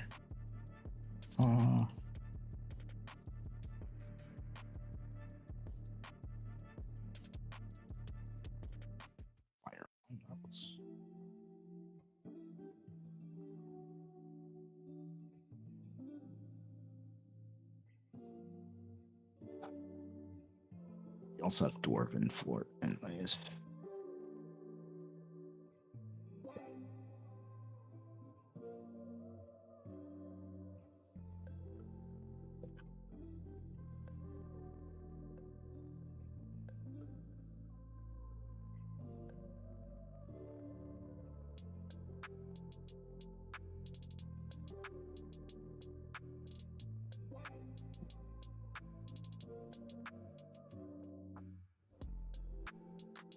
That. Oh. Filter patterns. Yeah, what we'll do, we'll use this what we're essentially making, and I'll just make it off to the side here.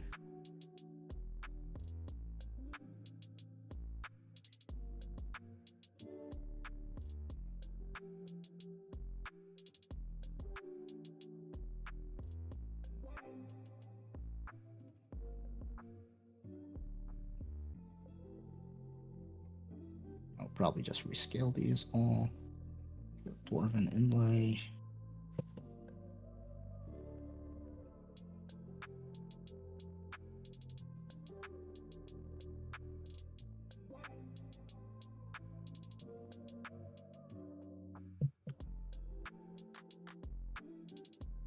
I like the coin.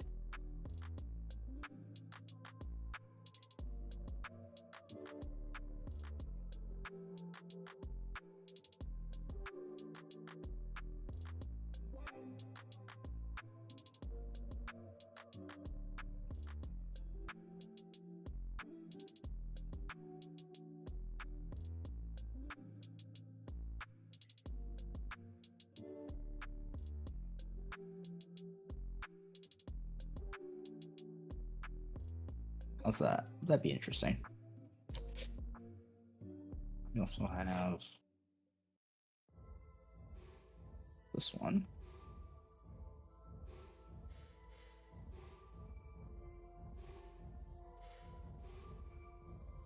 I think that works. I think that's pretty cool.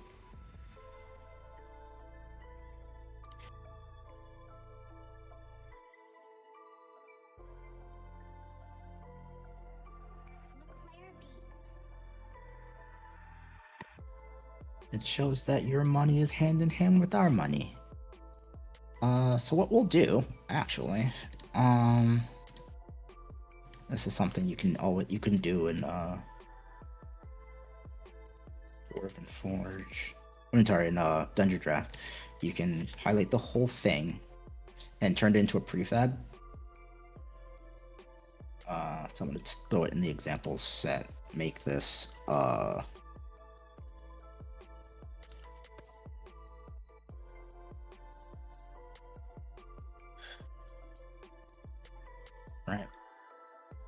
So I can take this, delete it. Oh, pattern.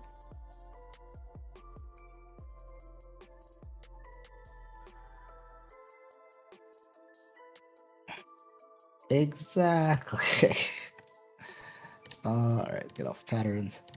And then you can go into here, which is your prefabs, and go to Poker Room Rug, and then I can just drop it in. Oops, provided it stays there.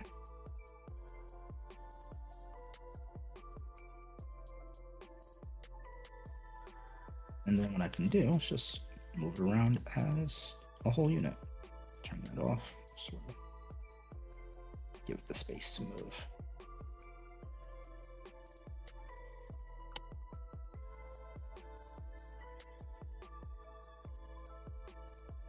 It's not big enough, which this does not appear to be. Scale it up yourself.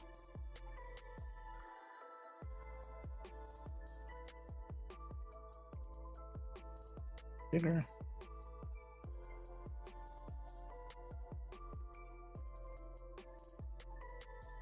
This one.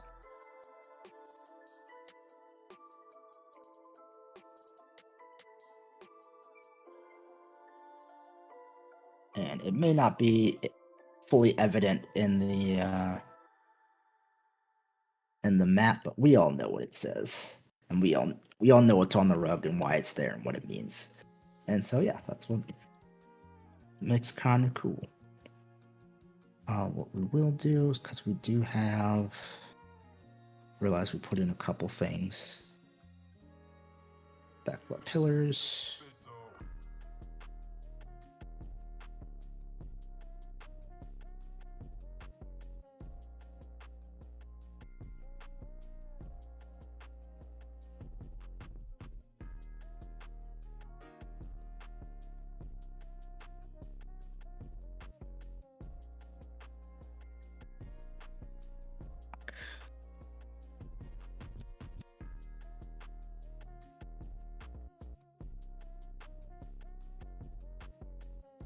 And actually, thanks, y'all. This is, no, not picture frame, Pokemon rug.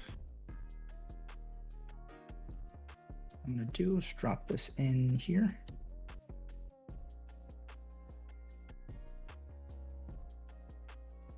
Scale it down.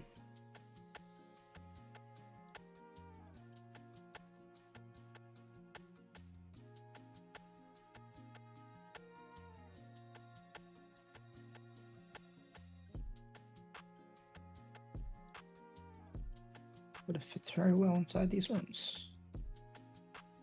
And honestly, I could throw it in the front, but I like throwing it underneath it just so people sort of see it. Sort of sneaking it in there.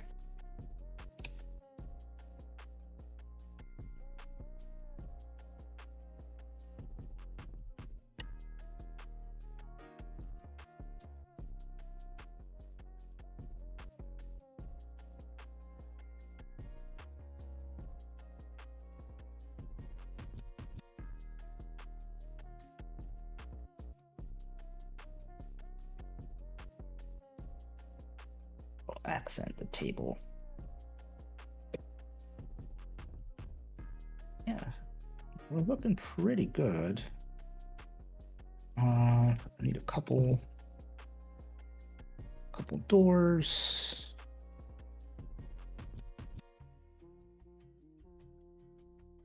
And these will just be the regular push.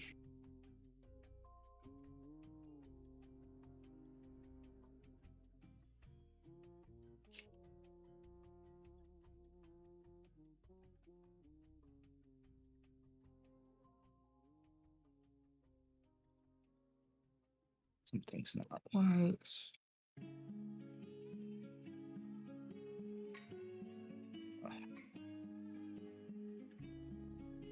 I don't love the way that looks, so we're gonna go grab a new frame.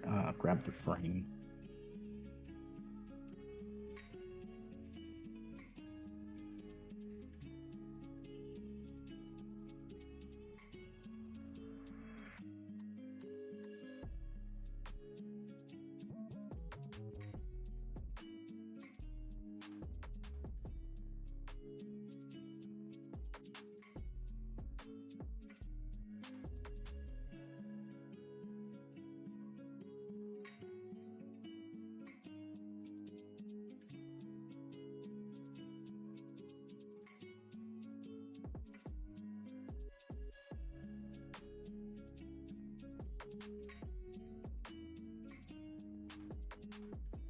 This little oddity will cover with the pillar, but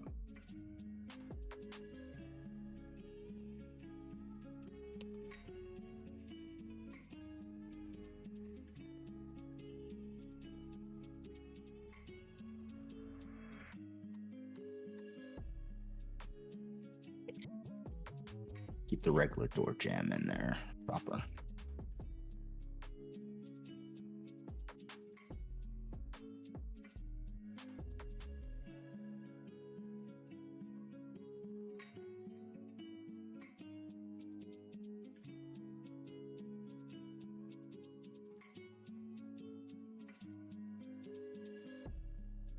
I tend to put my doors at 400 instead of above.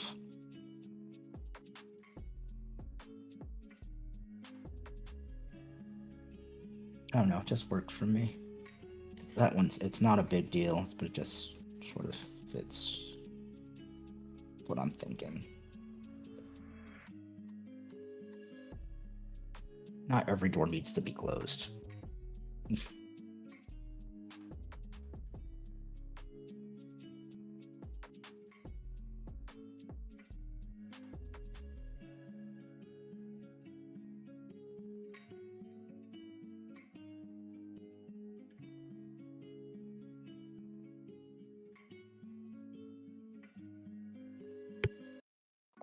That's another thing about making some of your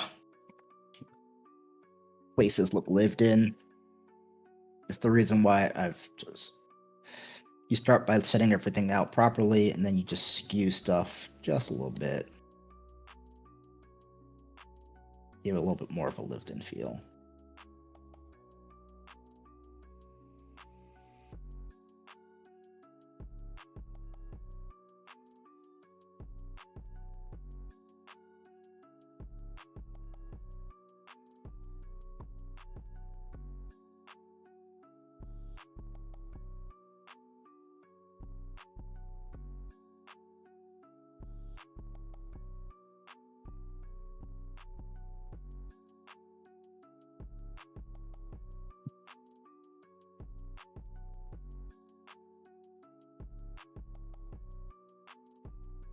But just this little, a little difference in spacing, a difference in tilt of a chair can fully just show a whole different vibe to what's going on.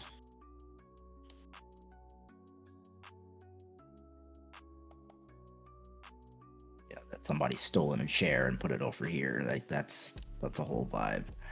Versus, a chair with the wrong number of wrong number of chairs, like you've been places where it's like, oh, there should be 5 chairs or 4 chairs here. Who stole the oh, you guys, gotcha. And like you can use that to tell your own story.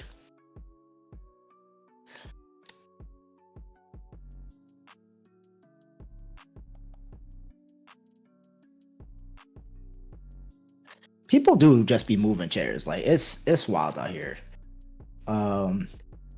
There are times where you're like, nah, leave the chair where they're at. It's put there for a reason. But no, people just want to touch stuff. All right, we got a lot of things in places, and not gonna lie, this is looking pretty good. I do want to put a couple more like storage, like full storage things in places. So that does put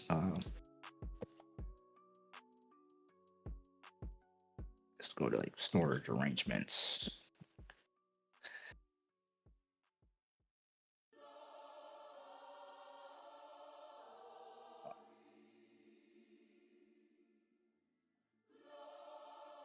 I do like the big old barrel.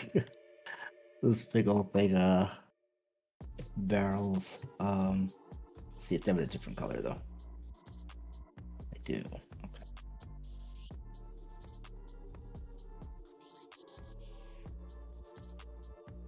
This is not bad.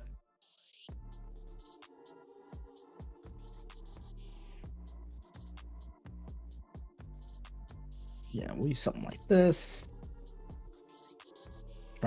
Try to find something akin to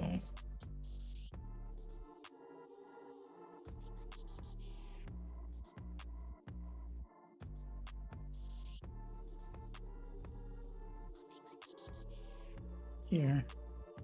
These guys. Oops, excuse me.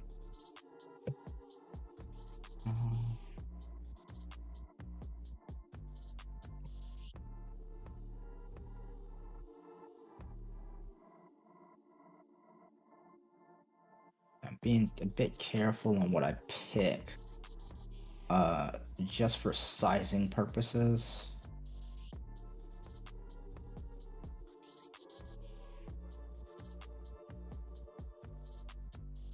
Because this is great, but I'd have to shrink these down a lot.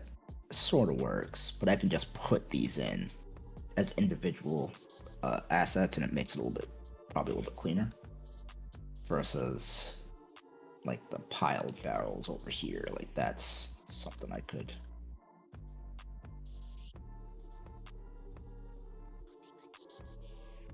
use on this wall here. Oh, these are too high. We're gonna drop these to 203. We'll drop these to 200, and we'll pick a different. We'll be able to offset the color a bit.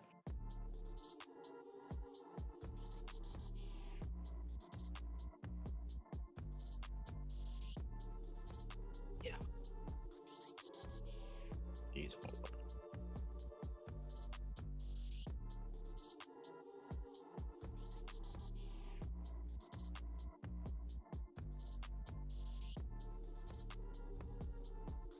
Now, Forgotten Adventures has done a great job of just putting together stuff, so you don't have to do but so much work to get it back to, or to get it to look great. Like, oh, here's a bunch of barrels. Here's a bunch of apples. Like, you can just have them available.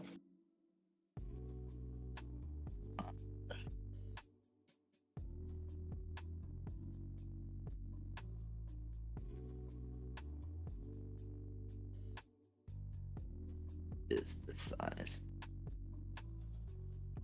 Yeah.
Oh yeah, you need a couple of these.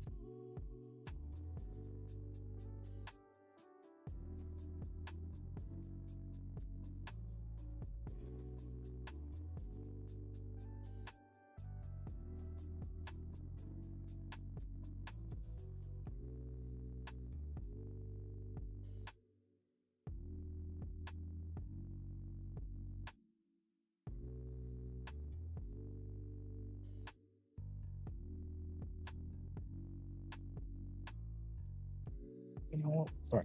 Give more character to everything.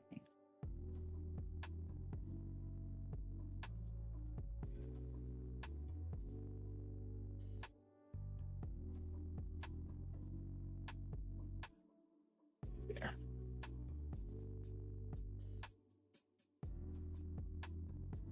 Yeah, leave something. Want to skew.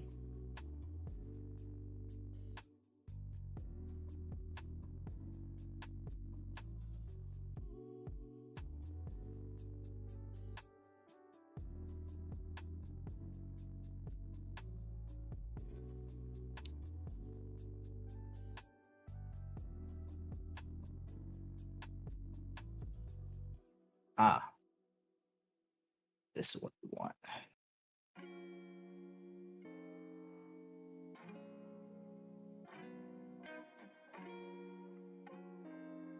This is on 100. Cool.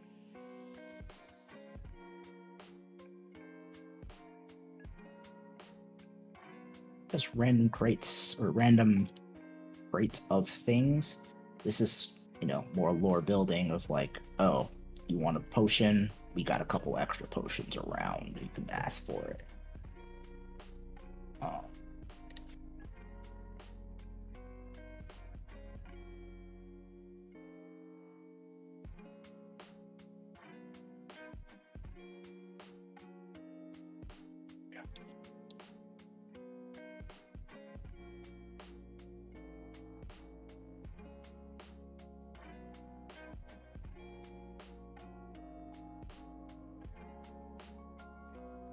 Cool.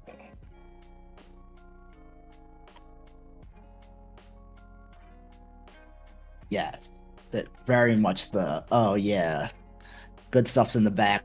Hold on a second. Let me go checks. Yeah. So like picking up from like below the bar, picking up and like, going to the back of the going to the back. Actually, with that, I think that's a great idea. A magic item shop. That could make sense. People would just be going in there to pick up some supplies. It would make sense why there's a lot of uh remedies that have been coming in and out. I think that's a good idea. Ooh. Okay. I think we have the stuff for that. Alright. I think the only thing I needed to put in now is a door right here. To escape.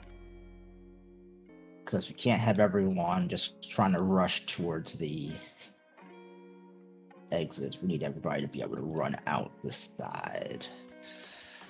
So let's see if we can put in a portal. Okay, great.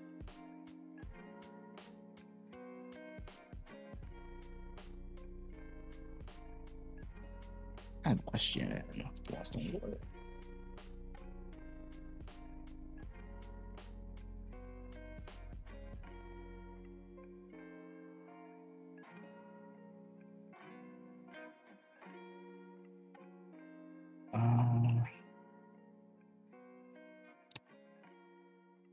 I'm sorry.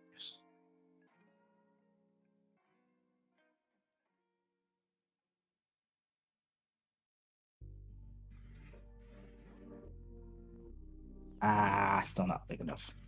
Or more that this particular stone's weird shape.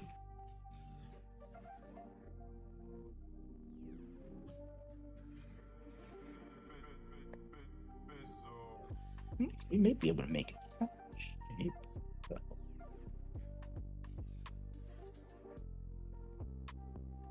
Okay, cool.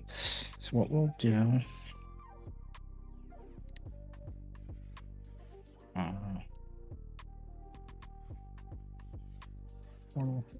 We're gonna delete that portal and put in an actual door frame.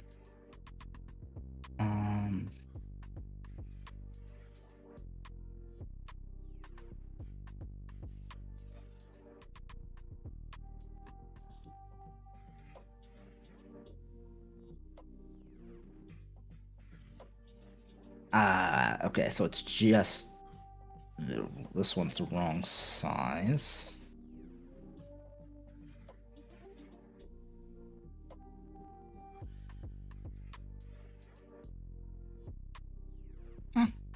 That could work.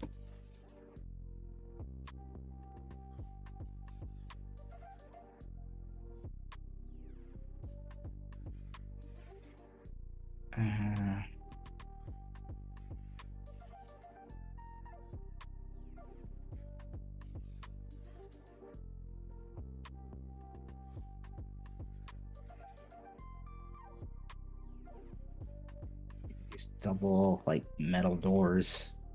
Oh yeah, they made vault doors. These are new.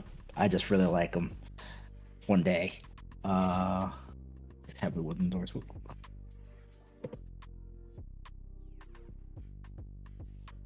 I made a vault map before and I didn't have vault doors, but now I do. I may go back and try to add that in. I'm gonna make this a stone door. I'm gonna make this like a stony.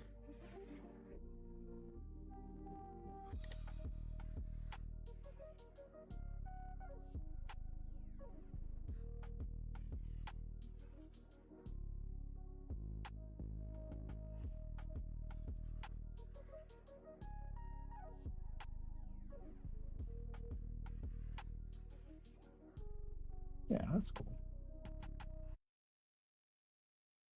Oh no, that's earthy. You want this leaf color.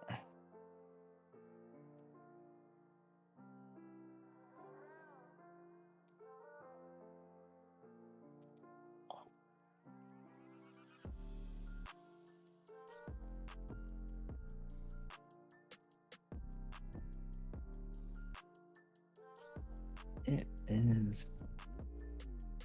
Let's drop some more stuff down.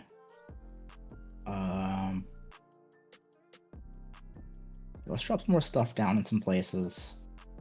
And I think this one, as with many interiors, may wind up being a two-parter, because this one interiors got a little bit long with all the extra shadows and finishing up all these places. So I think I'm gonna go till about 10, maybe a little bit past, and then we'll wrap it up for today. And then next time we will finish up this cool little speakeasy. But let's keep going a little bit longer. See where we can get to. But honestly, I think we did pretty good. From 0 to this is pretty great. With the street, and like I still gotta put like trees out here, so I'm gonna put like some tree planters and stuff. Turn this into an actual alley, so put some shadows on the side of the building, things like that. Then after we throw like cards on the table, some drinks on the table, fill in this little magic shop that we're gonna have. Actually, let me try to like, and then I think the only thing what I'm gonna do, I'll leave the shop till next time. So we're definitely gonna leave the shop till next time. So everything with this light floor. This room here is a little different. And this place here actually has a doorway.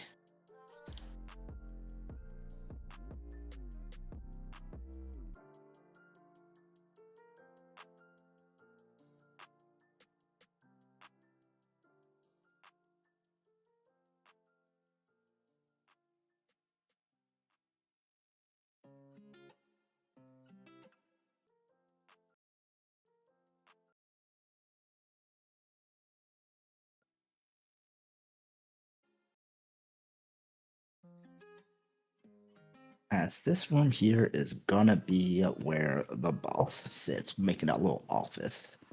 Let's see what we can do. We'll go back, grab ourselves another cool desk.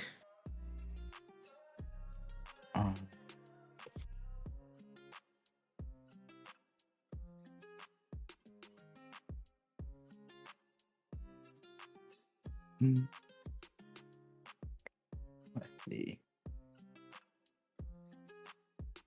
Ooh.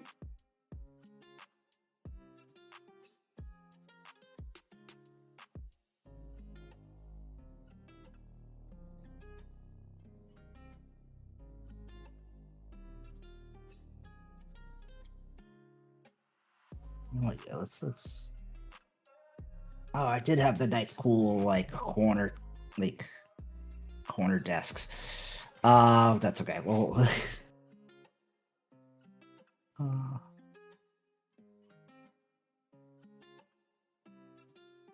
this seems like a person who would want like this green, the elegant green money desk.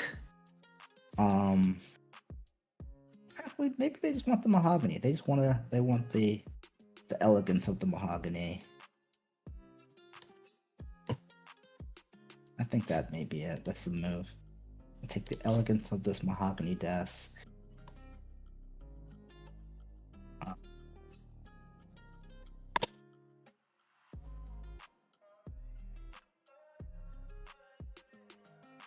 Put that on 200. Oh, maybe we dropped there for a second. Sorry about that.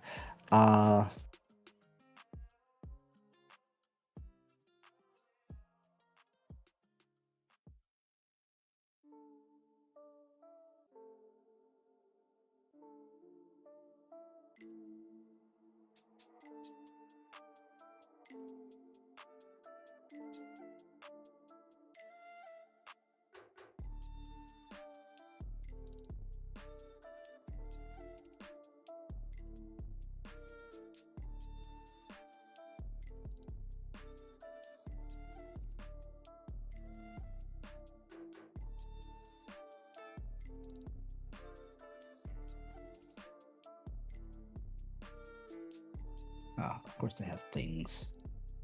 Nah,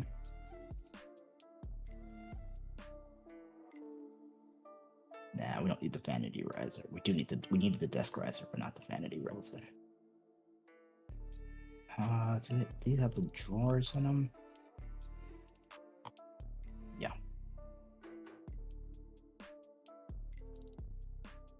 What you do, take the appropriate drawer size, fit it. If it doesn't fit, you shrink it by a little bit. Boop. And boop.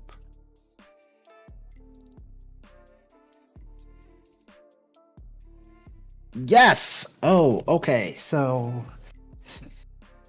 yes, we will be at DragonCon this year. Myself and Resmonk will be there. We have panels on Friday and Sunday, if I'm not mistaken. Please check out the socials, and it actually has all of the panels that we will be in.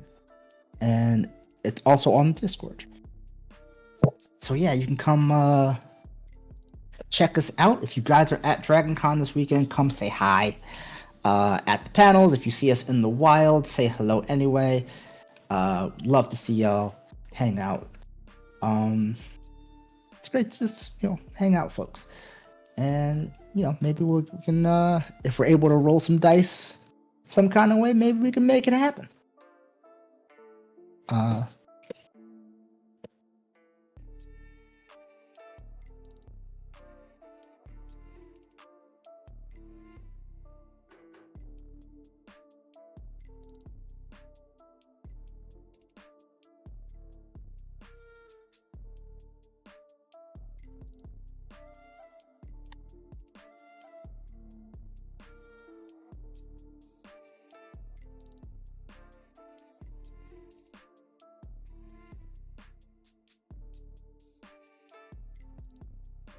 And if you happen to see us in the wild, please remind us on who you are, because we don't, because of the internet, we don't always know who exactly folks are. But yeah, just remind us who we are, and it makes it easier. That way we can put a name to the face, and we always love seeing people. Just easier to go, hey, it's me, my name. Go, gotcha. Okay, cool. We'll do our best to remember. Did I draw? Oh, it's over the table. Okay, here's what I'm gonna do. Take that.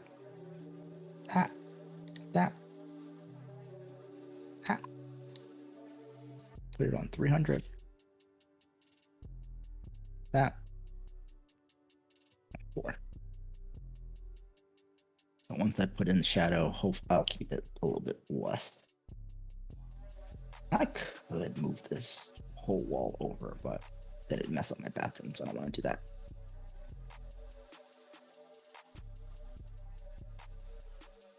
Or, yeah, I think that's actually, we're gonna try it. We're gonna try to.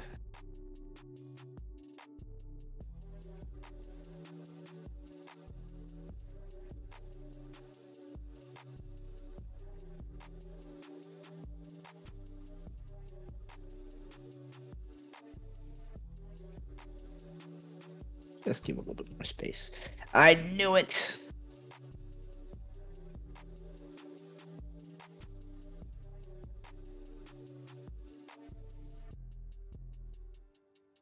Yeah, once you start moving walls with portals in, it'll told you it can mess up your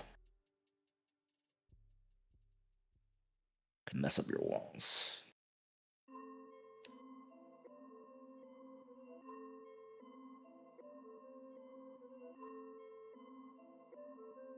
Yep, see, it immediately closes up the wall that's there.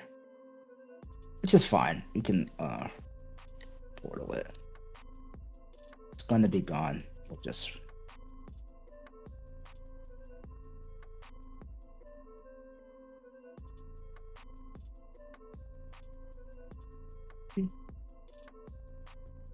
oh, come on.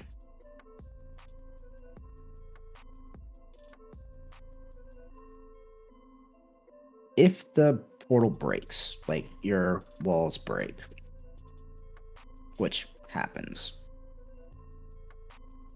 you can always just redo your outer walls. It's not gonna harm anything. In fact, I'm probably gonna have to redo it anyway. But it's just one of those things that every so often it happens, and you're like, right here. It's like, oh, just to make this room a little bit bigger, breaks this portal and this portal, and it also shifts the whole thing off. So sometimes it happens. If it happens, don't worry about it. Just know that you can do it manually. No matter how much that sucks. I am gonna try one more time. What I'm gonna do is remove this portal.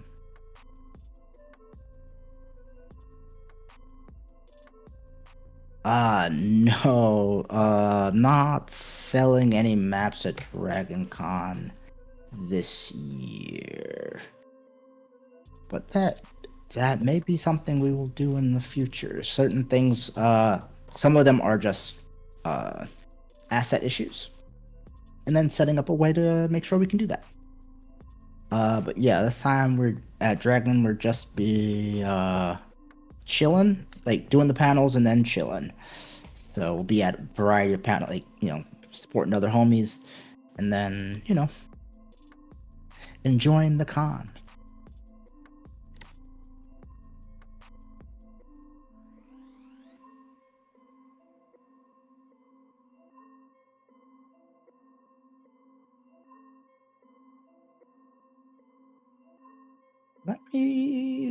Give me 1 second.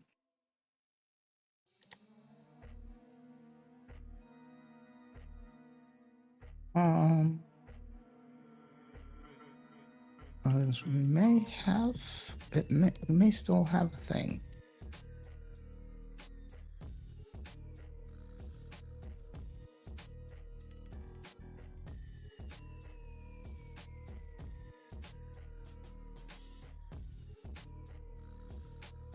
Yeah, it is still there. So, thank you, Ave. If you happen to go to our beacons page, to the OB beacons page, there is a map, a free map that is still up there that you guys can download and have. It's one of the maps we made prior to MomoCon, so a couple months ago, but it was a lot of fun to make, and it is still there, so feel free to go snag it.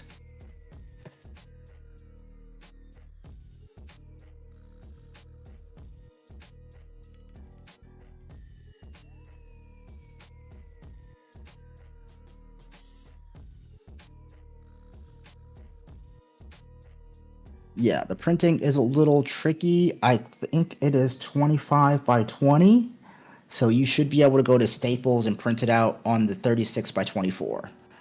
That's the for whenever I make maps, that's that layout will always get you what you need. So if you make a 25 by 20 map, you can print it on 24 by 36. And it gives you enough space to have everything, have a couple white spaces so you can put your weights down and use it.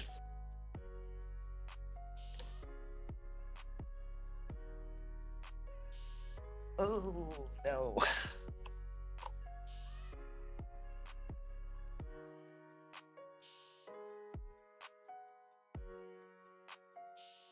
Yeah, no problem. Glad y'all like it. Let me know if you're able to if you run it, let me know what you do with it.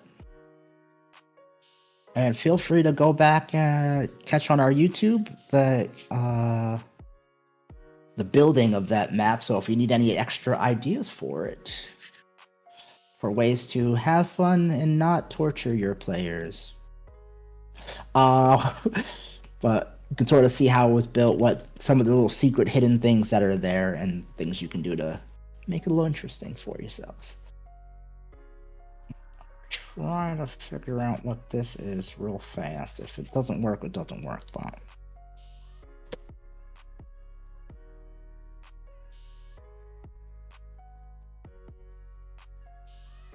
yeah, the portal, once the portal gets off, you're kind of screwed. Like, this wall's great. This wall's good. This wall's good. It's this front wall here, and it happens so often. I'm guessing, yeah, this back wall's fine. I have no clue what's going on right here, or what causes it. That's okay. A little bit of an annoyance, but what we're gonna do is sort of go back to where we all started, and I'm just gonna retool this back in.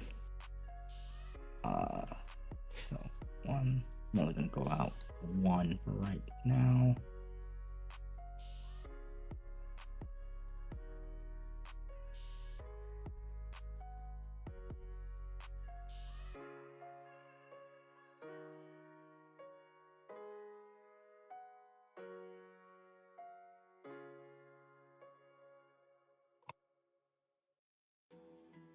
And where?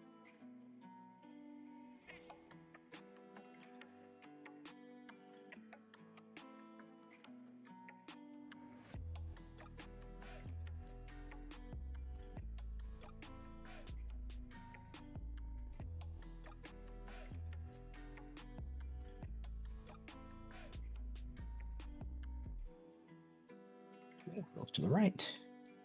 And what we're gonna do is automatically, I'm gonna see something.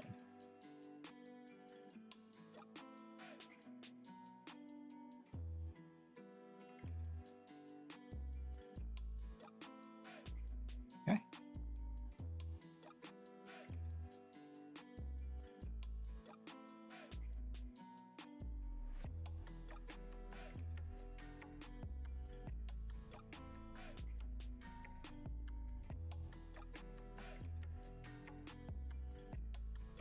Retools our portals. Cool. So we can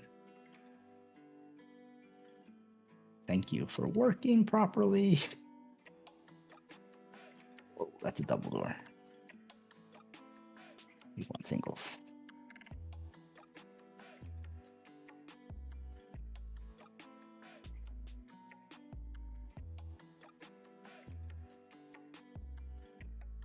What we're gonna do is just throw in a little bit of a mahogany windowsill right here. Actually,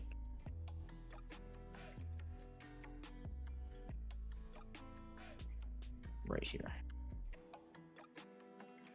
I'll fill that with some stained glass.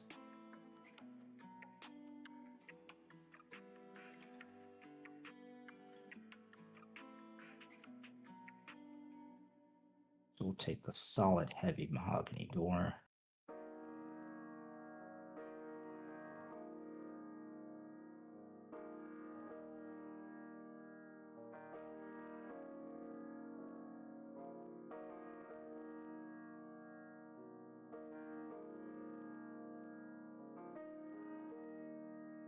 And go to Windows.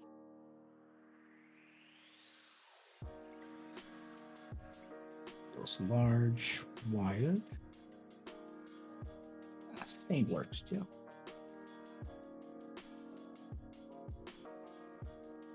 You put that above walls, something like that.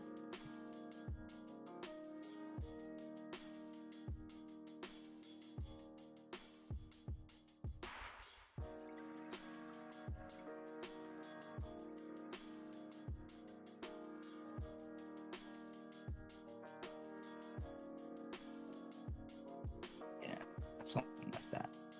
Get some light in there. People think it's all good, all rosy. But I finish this pattern on the floor.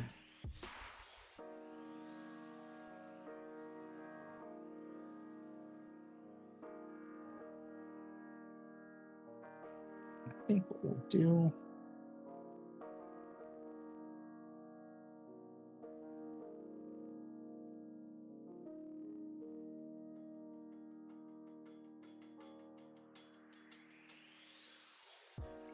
That's the 9.5 E3F.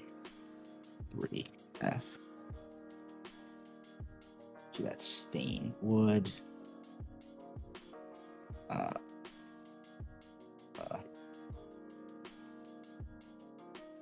Yeah.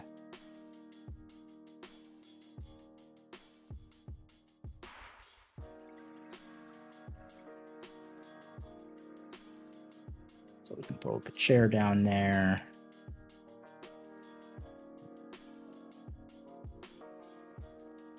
Chairs, throw stuff behind it, some seats and things like that. We got 5 seconds.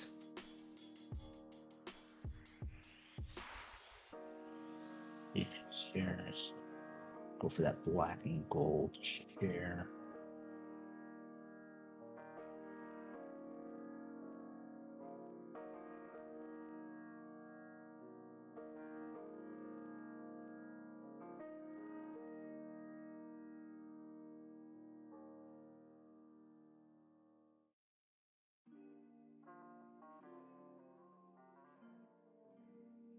This is probably the only place you would find like a regular wooden chair.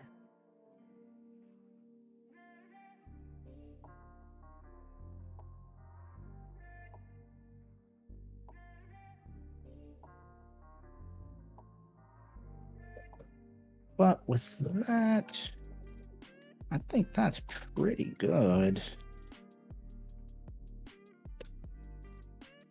Most stuff we'll put in is just little bits and pieces and extras just to enhance this. And then next time we'll put in our shop, build that out, put in all the little all our details, you know, our cups and flagons and bottles and instruments, fill out our street, and then well, I'm gonna take some of these. I gotta take these out. Can't leave my draft like this. The amount of times I've been like, this is ready to go, and then found a little world somewhere in there. More times than I can count. But yeah, I think that's pretty good. So, oh yeah, 100. The amount of time, like, every time I'm like, yeah, this looks. Ooh, but I could just. It's fine. So yeah, I'm being good. I think we did pretty good today. We did pretty good. Yeah, we can clean some of this up. It's gonna look good. Most of this looks pretty good. As far as I'm concerned, I want to throw a trapdoor in there. I can't. I gotta throw one more trapdoor down, because we know this guy's got a trapdoor to get out just in case.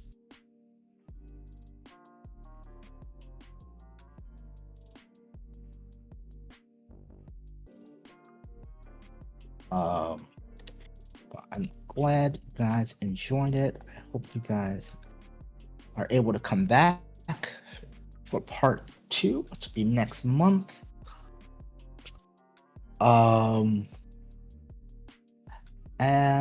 hey, I hope we can, as we finish going along, maybe one day we'll get a chance to party in this little speakeasy.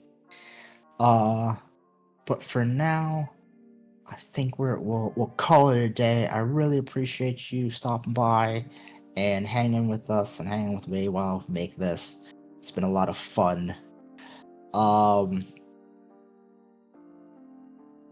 As I stated before, we will be at DragonCon, so go check our socials for where we'll be, which panel we'll be at, and please come by, say hi. It'll be awesome.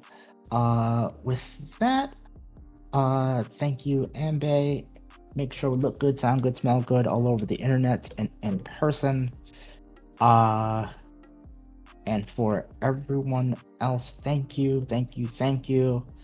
We love you, and there's nothing you can do about it. We really appreciate you, and be good, be kind to yourselves. Please be kind to yourselves. And with that, thanks, guys. We appreciate you. Later.